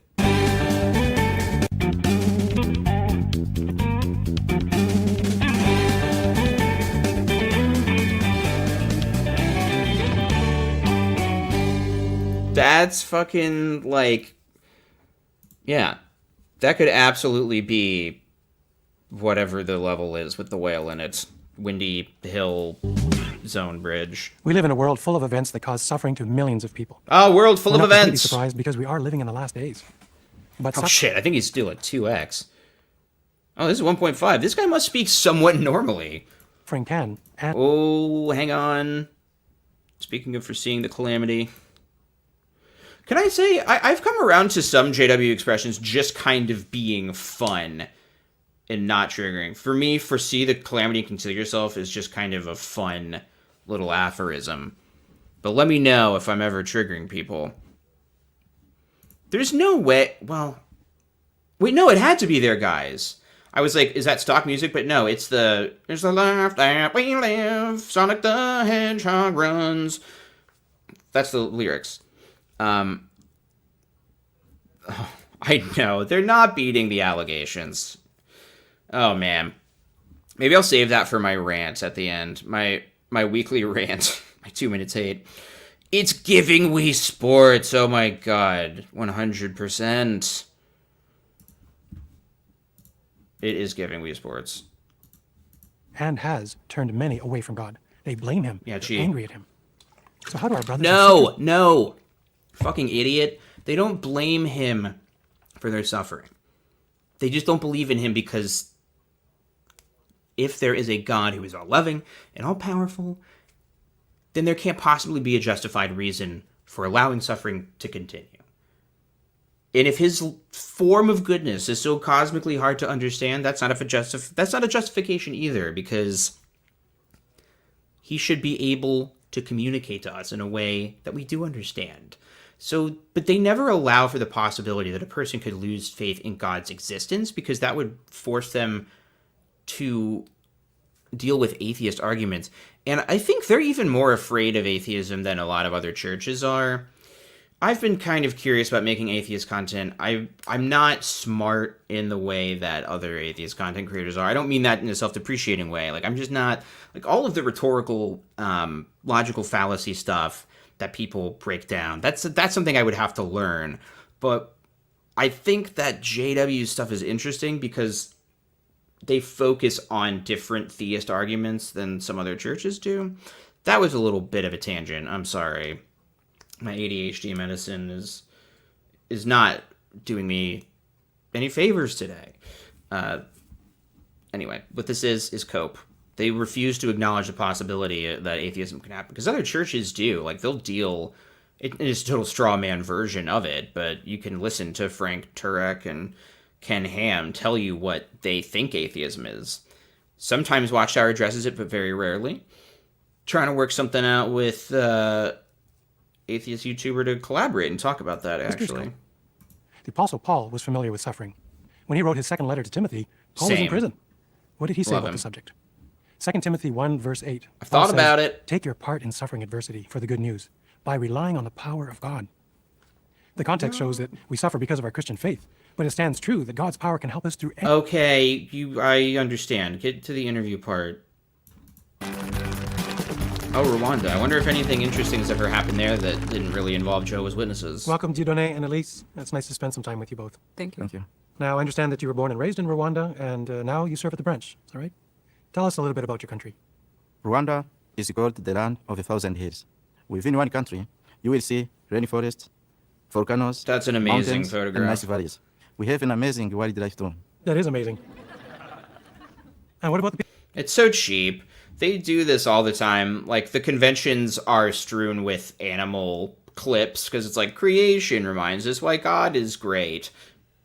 The talks are boring, so they'll just like show, here's a baby deer. Here's a little baby monkey. What about the people? People are very warm, respectful, and hospitable. Jehovah made them. In fact, it's very easy to start a Bible conversation with people you meet. How enjoyable. Huh. In this picture, I wonder if that has anything to what's do happening with the you and history children? of In this colonialism. village, it was the first time these children were watching the video of Caleb and Sophia, and they were very happy. That's precious. That's precious. When we hear Rwanda, many of us can't help but think back to that terrible time, the genocide against the Tutsi. Can you explain what happened? It was frightening. God, this guy It seems was so reported disingenuous. that as many as 1 million people were killed, including 400 of our brothers and sisters. Oh, word? And this I haven't watched his video on it yet because I've been thinking I should cover the rest of this Gilead stuff.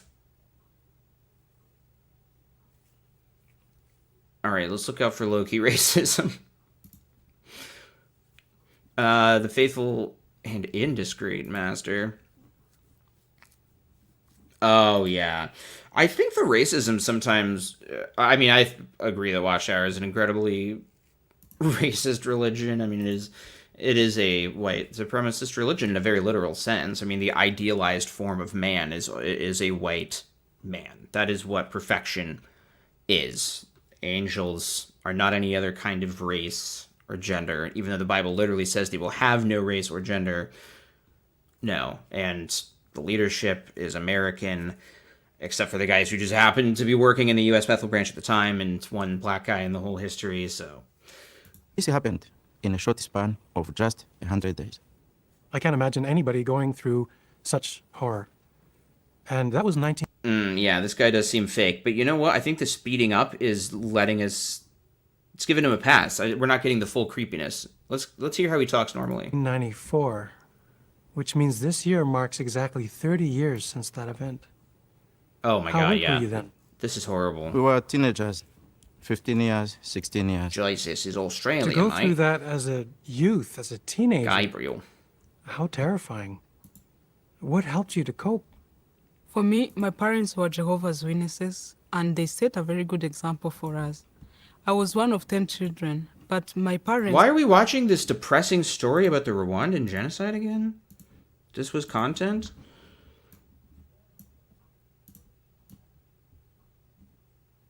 I wanted somewhat good vibes. Interviews might just make me sad.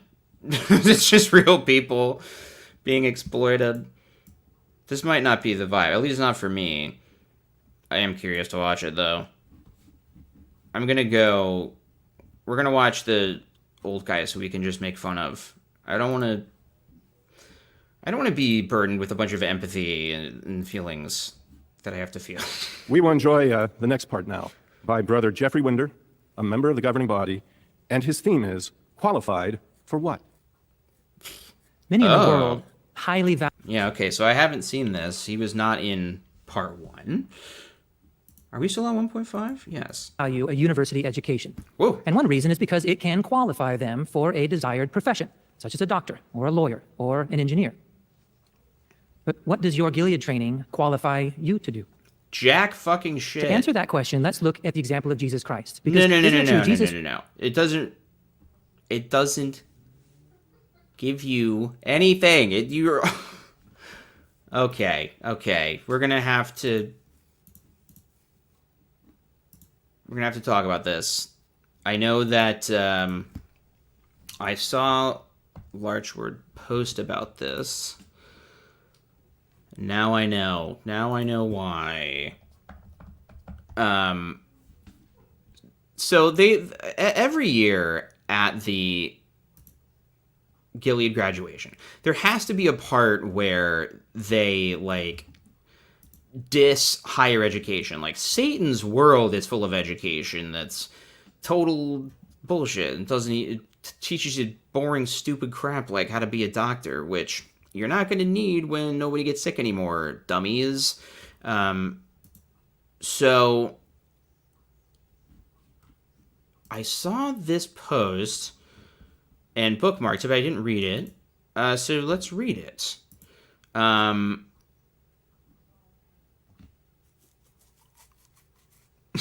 was just realizing, like, oh shit, I've got all my subreddits listed there on the side. I'm like, it's not really anything embarrassing. All right, what does Gilead training qualify a person to do?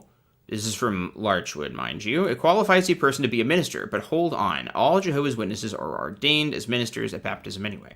So yeah, spoiler alert. He's going to say, what does it qualify you to do? It qualifies you to be a minister. And, well, I guess we can just watch him say it. Jesus received extensive training for his important assignment that he would have on the earth. And in John 8:28, he said, just as the Father taught me, I speak these things. Well, certainly the training that Jehovah gave to Jesus prepared him to know what to accomplish when he was on earth with his assignment. And so there was fulfilling scores of prophecies. There's the selection and training of his disciples, making Jehovah's name and personality manifest. and of course, laying down his life as a sacrifice, which would sanctify Jehovah's name and provide a way for salvation to man. Makes sense. But Adds the up. training I Jesus buy it. received not only prepared him to know what to do with his assignment, but also how to carry it out. And this It's really okay. is really the focus of our talk. Read with me, please, our key. So, I don't know why he's making this so complicated. I guess to justify the fact that they didn't really do anything, that they couldn't get anywhere else in the organization. So this is the point of Larchwood's post. Actually, Many in the world highly value a university education. oh, wait, it's just a shit we saw. Okay. So Gilead qualifies Jehovah's Witnesses as something they are already qualified for. She posts this: at our baptism, we are ordained as ministers. How can you help someone qualified to join us as a minister of the good news? Do Jehovah's Witnesses have a paid clergy? This is a FAQ article, which I have a rebuttal to on my website, by the way. All baptized witnesses are ordained ministers. And she lists they list many examples of them saying shit like, sorry, I'm getting all my pronouns confused after the Sheol, Heel discussion earlier. Larchwood, as we all know, is, oh, wait, you can't see it, but the profile picture, I believe, is Ryan Gosling. Okay. Just like how Ron Pimo is Ron Swanson, and that's just who they are. And I'm a cartoon demon. Okay, all Jehovah's Worshippers, heavenly and earthly, are ministers. Do Jehovah's Witnesses have women ministers? Yes, Jehovah's Witnesses have several million women ministers. So, it's kind of amazing. Like, they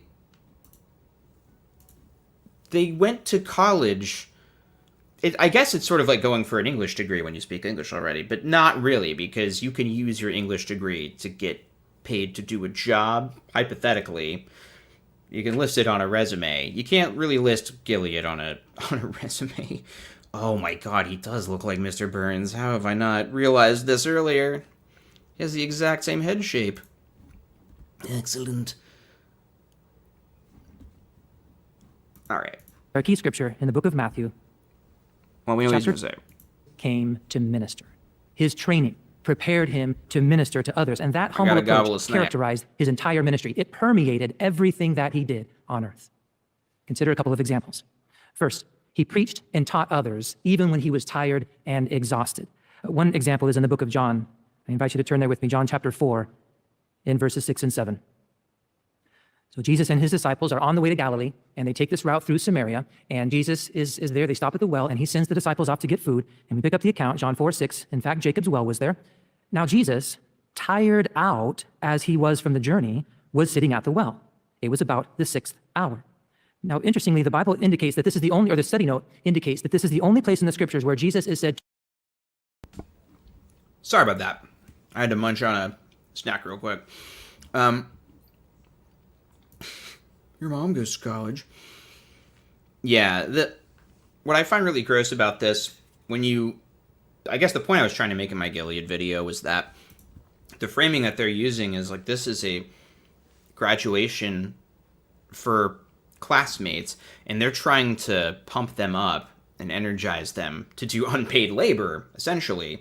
So this whole focus on the joy of tireless labor, where the fact that you are worn out and poorly compensated by the job that you have to work in Satan's system of things because we're not going to pay you.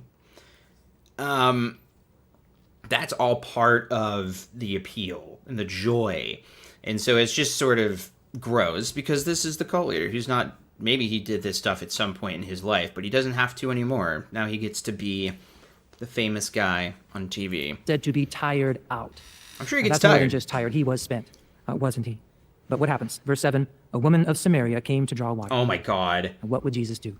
Here we see him. Now, real ones know that I have talked about making a woman at the well supercut because they talk about this shit constantly. In the illustration, would he take a pass? I'll witness to the next one. I am just exhausted.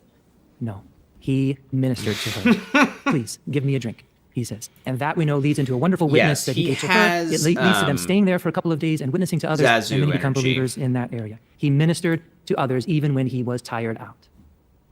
Now, the other account that might come to your mind when you think about Jesus teaching others when he was tired is the account in Mark 6. Let's get to the application. Shut the Here's a fuck second up way about this. we see Jesus ministering to us. They too should minister to I'm going to others. get to the manipulation. Now, finally, in a superlative expression of his love, he surrendered his life as a ransom for sinful men. We'll consider two ways. Sisters, how can you use the things that you learned in Gilead to that end? When you arrive at your assignment, how can you show the friends that you have come to minister? Well, to answer that question, let's first talk to the sisters. How can you put on your slave's apron and minister to others in your assignments? We'll consider two ways. The first way is by your example. Whoa, whoa, whoa. I just got blindsided by the craziest fucking thing I've ever heard. Let's slow that audio, zoom, enhance. How can you show the friends that you have come to minister? The friends. Well, to answer that question, let's first talk to the sisters. How can you put on your slave's apron and minister to others in your assignment?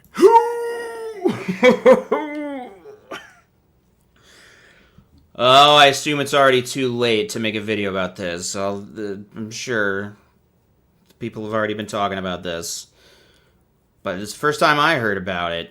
We're hearing about women put on your slave aprons. Jesus H. Christ on a popsicle stick. We'll consider two ways. Consider. The first way Is not a bad by one. your example. Now, isn't it true, we don't often know when someone is observing us or our example is instructing or encouraging or helping others. Yeah, 'cause and he's yet really it is good a at hiding. powerful way to minister to others. And let's look at an example in the book of Mark, chapter 12. In Mark 12:41, coins of very little value. Yeah. So he called his disciple everything she had, all she had. Poor lady gave her pittance. Well, the example of that poor widow encouraged Jesus, but also provided a lesson that he could use to teach his disciples, and then by including it in God's word, it instructs everyone who would read the Bible in the future. But you think about the widow. Here we have her in the picture. Did she know that the Son of God was observing her? Likely not. We don't know, but often we don't notice that. But here he was observing. Likely not. We don't know. Why likely not? How are you determining the probability of who, and where she was looking? The other thing that's kind of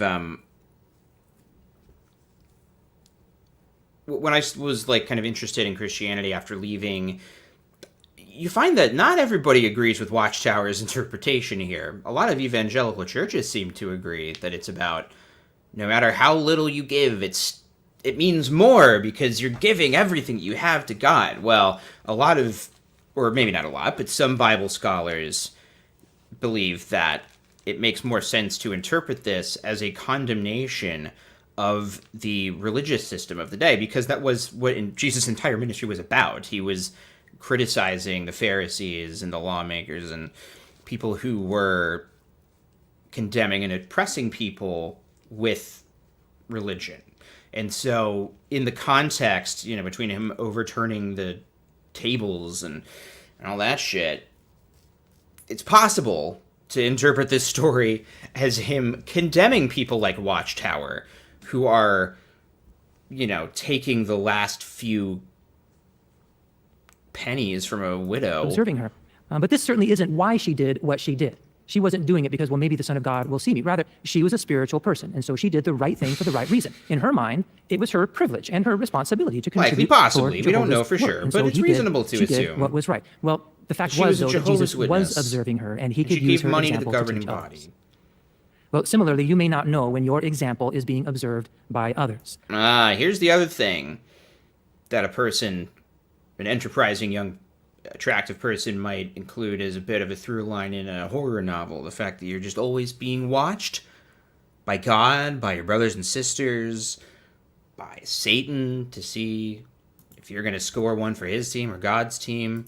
It's a really, really anxiety-inducing way to live. And Kristyna and I were talking last night how even just because we're both much, much happier now that we've left, and we each have issues that we deal with, and like depression and anxiety and stuff. So it's not like we're always on cloud nine all the time. But even in bad times, it's never as bad as when you're a witness, because the bad times happen when you're a witness too, but you're also thinking that literally like angels and demons, God are watching you and judging you and keeping a tally of who you're serving and who you're making proud and who you're making sad. That adds such a crazy level of like cosmic weight to all of your decisions that it's no way to live. Thanks for hanging, Toby. Appreciate it. I don't know how long I'm going to go either. I need to finish this up because I got to pee. I'm glad that, well, glad's a strong word, but it was worth hearing the fact that he just, in a time when they are being scrutinized more than ever before, just has no problem referring to women putting on a slave apron and not thinking twice about how that might look out of context. But you are spiritual or in women, context. and so you do the right thing for the right reason, whether people observe you or not. They don't know how to be fucking smart. Can we talk about that? Here's your issue with conspiracy theories, everyone. These people are stupid. These guys are dumb. They're not good at what they do. They're idiots. They talk like idiots. They're morons. Most of them haven't read a book that wasn't published by the Watchtower Bible and Tract Society since they were a teenager. They're not good enough to pull off secret schemes. These are foolish people. I think that's what's so frustrating about it, is they're just so fucking full of themselves. Sorry, I apparently did get really triggered. I hate it. Our families deserve so much better than to be bossed around by these fucks. Invariably, as you follow this course day by day, humble ones will He's not good at it. He's not your even example, good at what he's and they will doing, and it benefit still from works. And it may be even a little thing, like even if they just happen to see you stoop down and pick up a little trash that fell in the hallway on accident, someone didn't notice, and you stopped to pick it up. Or maybe when you steer the conversation to the positive, and maybe they'll see you take an interest in others when they know that you're tired, or they see you support your husband without complaining. Whatever it may be, the friends might notice these things and benefit The from your friends example. might notice and it really these is things. a powerful way that you can You minister. know, the way you talk about your fellow human beings. Oh, very interesting. Well, I didn't really establish the rules too heavily right up top, so I think that's well within bounds. Oh my god, I know. Women are so good at picking up little pieces of trash. I mean, the other thing it does is puts you into this constant performance mode. If you're you're not supposed to just be someone who goes to the Kingdom Hall. You're supposed to be an example. You're supposed to be exemplary, an example for other people to follow, which means you're constantly supposed to be kind of negging people, or maybe that's not the right word, but you're supposed to be like strongly implying that other people should be doing more by making yourself do more. Like if you see a little piece of trash, you've got to pick it up very performatively so everyone sees you do it, even though you're supposed to do it even when no one's watching, but also you never know when someone's watching, so you might as well do it anyway. The entire mentality that it puts you into is that you're constantly putting on this performance to set an example for others, which leads you to believe, like, it makes it easier to give you that feeling that you're failing to live up to this thing that you're presenting to other people. But it's not a healthy way to live. And I think it also, to me, always makes me think that other people are judging me in a way that they probably aren't, because other people's actions in Jehovah's Witnesses are so, like, people are always trying to teach you a lesson, and you're always trying to teach someone else a lesson. Like, this person should be doing something like this, so I'm going to make an effort to demonstrate this thing they should be doing. Yeah, the friends. Oh boy. Charlotte Black says, I hate this talk more than most recent talks. God is supposed to be a God of comfort, but this, how will a person with an anxiety disorder react to this? Yeah. Not well. Not well. They just have to suppress it. They go on medication, but that's how people form addictions within the group. Even though the group is constantly presenting themselves as a place you go to cure yourself of addiction, which is how they present Minister to others. Here's a second way that you can minister to others, and this is by your words. Yes. Now, speaking of the capable wife, Proverbs 31. Take long pauses when you 26 speak, says because this. you're questioning every single little thing you say. Proverbs 31:26 She opens her mouth in wisdom. The law of kindness is on her tongue. Isn't that beautiful to think that our speech could be marked by wisdom and kindness? But the truth is, mature spiritual sisters are known for their kind, insightful advice. And I think every one of us could cite examples in our life. Sisters are known for their kind and insightful advice. Like, what is this kind of, like, gender... This like, insistence on norms that... Like, why? Really? I don't know. I've got a lot of shitty advice from sisters and men alike. Got a lot of good advice from both. Doesn't really matter. Well, yeah, good point. Sparky says, how many of us have been diagnosed with depression and anxiety of some form because of talks like this? And that is, in my opinion, one of the harder parts of waking up is the way you realize that, like, because I was diagnosed with, like, depression and anxiety probably when I was a freshman in high school or a little bit before that in middle school. But it's like you realize that all of these things that you just thought were your problem and were part of sin or imperfection are like, no, it was because I was made to be anxious constantly. And it makes you wonder, like, what parts of yourself would be different if you were never in the group. And, like, this is a medical thing that I take medicine for. Would I have this if not for the group? I think yes, but my my triggers and issues would be different, I guess. I really like this comment from Chore Bunny. Instead of doing good for the sake of being a good person, you are doing it to manipulate the actions and thoughts of others. Exactly. Well said. Real life is better. I think that's the hashtag that Apostate Barbie has going, which I keep meaning to shout out, but I keep forgetting. Yeah, real life is better than the so-called best life ever. Mature sisters who helped us along the way with their interest in us and their sharing their insightful words of guidance. And when we think about women like that, we can't help but think about Abigail. So here she is, humbly on her knees before David, speaking words of wisdom to him. Get on your knees. She's using principles that she gleaned from the ladies. law and helped him to see that his actions, if he moved forward, would incur blood guilt.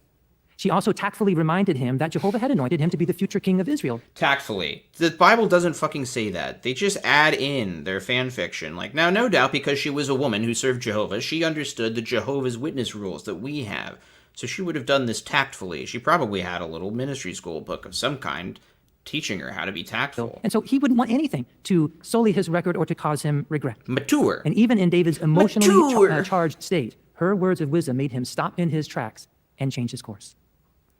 Well, how can you use words to minister to others like that?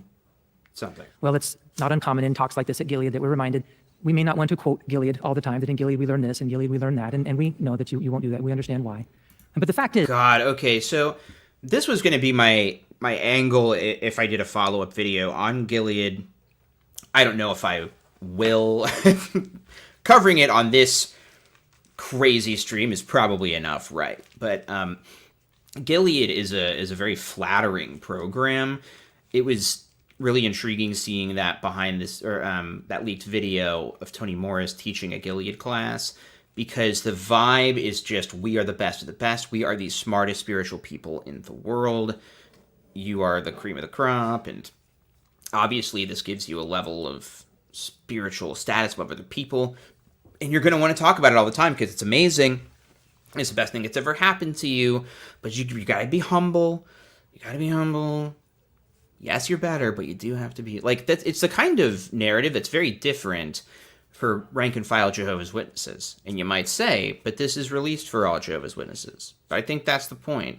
Rank and file Jehovah's Witnesses know that, like, they're talking to Gilead graduates, and that if what he's saying doesn't apply to you, you have to try and make it apply to you. Like, when they're like, you are like this, we are like this, we know that witnesses are like this. Well, if you're not doing that, then it's like you're not a real witness, and you know it's something you need to work on. I don't know if that made any sense, but I find the Gilead flattery to be super different than other talks, which are still condescending, but differently so. Your Gilead training has deepened your well of good things to share.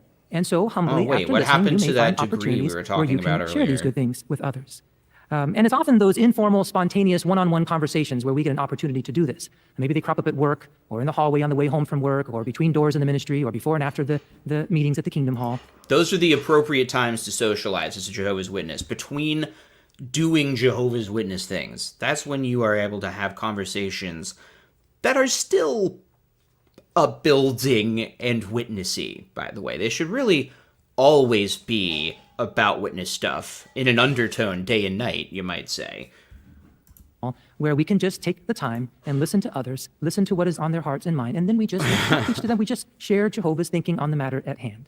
And that has a tremendous impact. There is and we truly love you, sisters, for your kindness. There was a channel that I watched when I woke up. It was so great. I'm assuming it's out there somewhere, but it was an old-ass XJW channel, you know, from before it was like a thing that you would be like, oh yeah, there's XJWs on YouTube. You know, I think I watched it on some interview on XJW 5th channel referencing it, and it was somebody who woke up either in Gilead or in KM school, which is really similar. It's very similar in terms of the flattery and bolstering you as this spiritually superior person who has to carry on this example of servitude for everyone to follow. And it was a great channel. So, yes, it's happened at least once. But also, maybe it was Kingdom Ministry School. And your spiritual insight. It really is a beautiful way that you can minister to others. So those are two ways our sisters can minister to others, by your example and by That must have been such a long pause in one next brothers? time. How can you put on your slave's apron and minister to others in you your have to be a slave apron haver too. Well, certainly all the things that we said to the sisters would apply to you as well. You can minister to others by your example and your words as well. But Jehovah has also determined to use the brothers in positions of oversight, to take a lead in this organization. So when you arrive to your assignment, likely you will have some... It's just that some slaves get to be in charge of the other slaves, you see.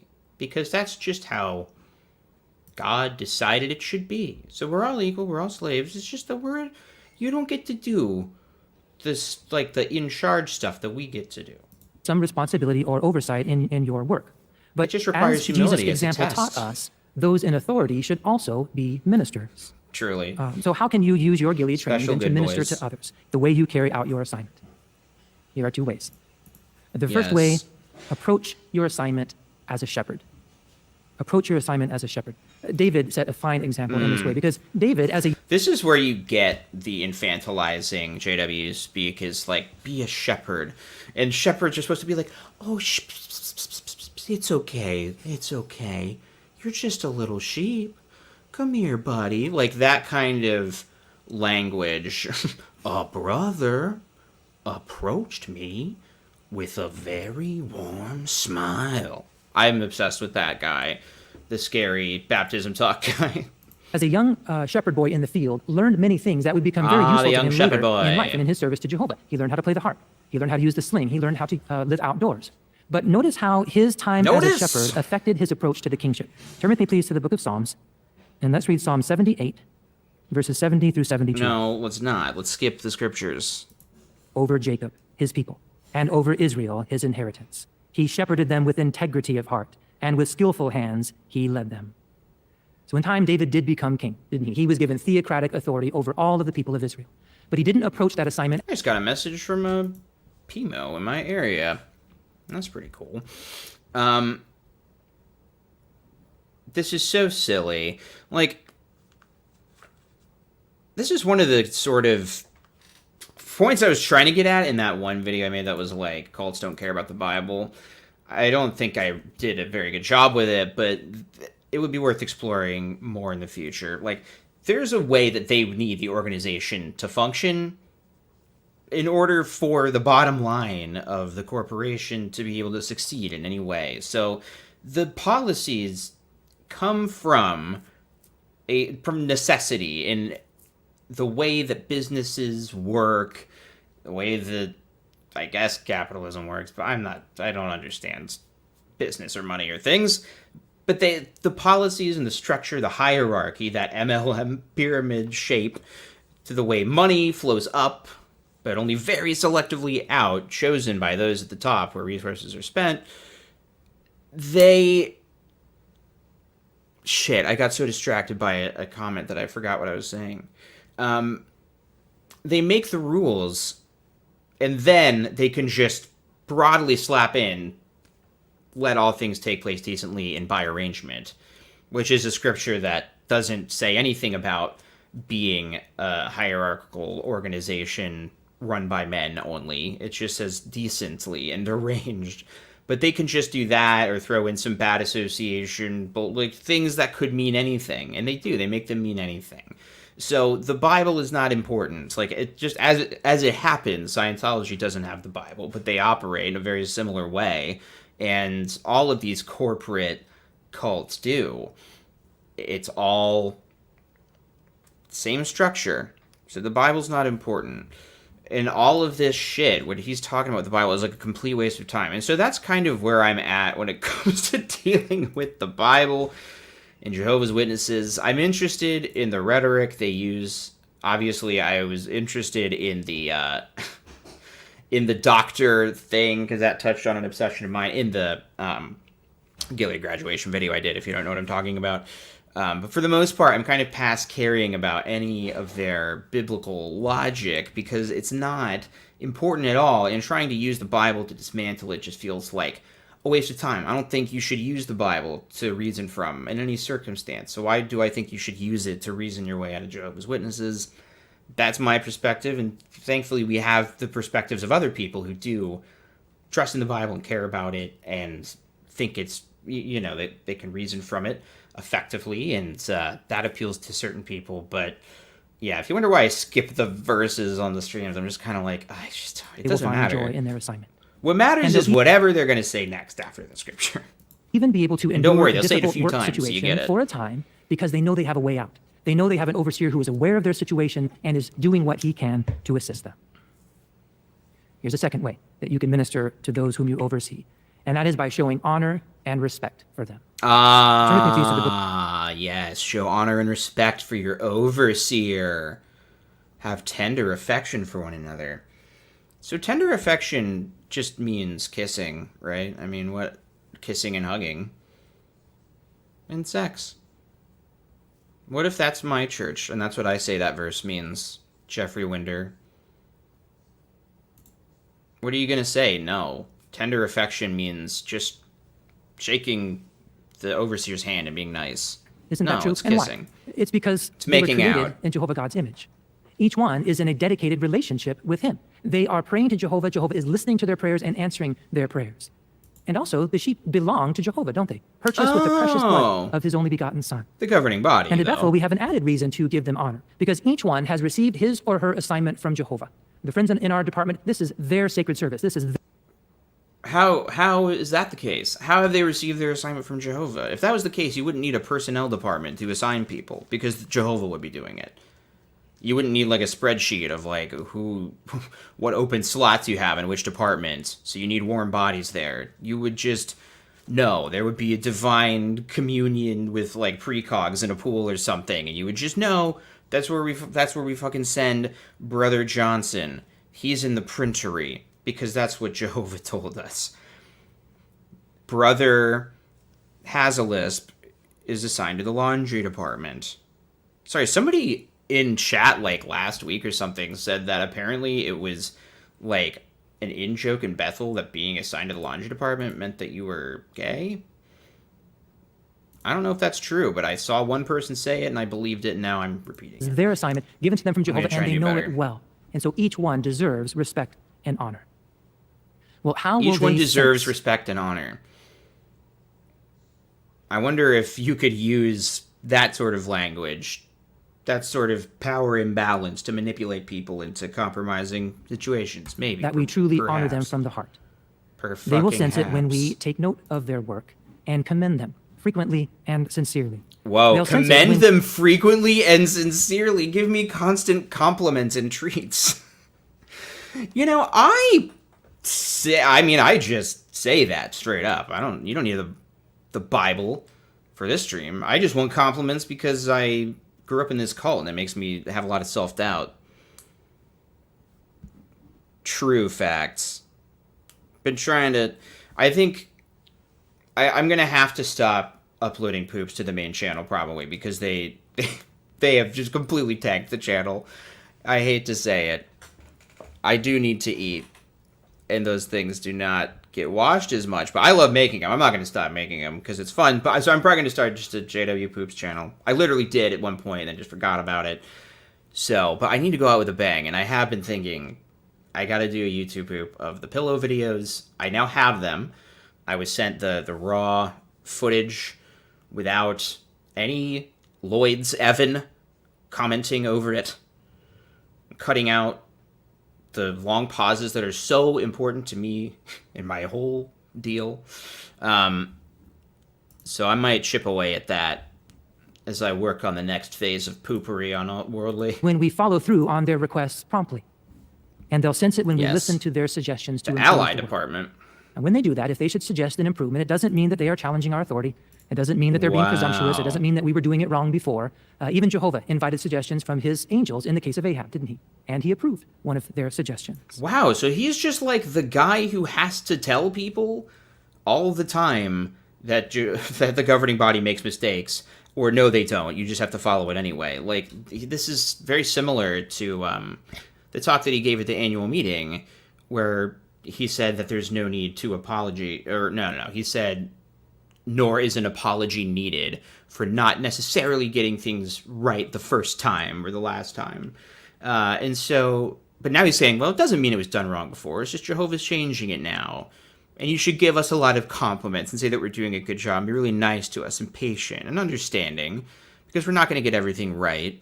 But the fact that we even sort of admit that should give you an extreme level of confidence in the next thing that we predict.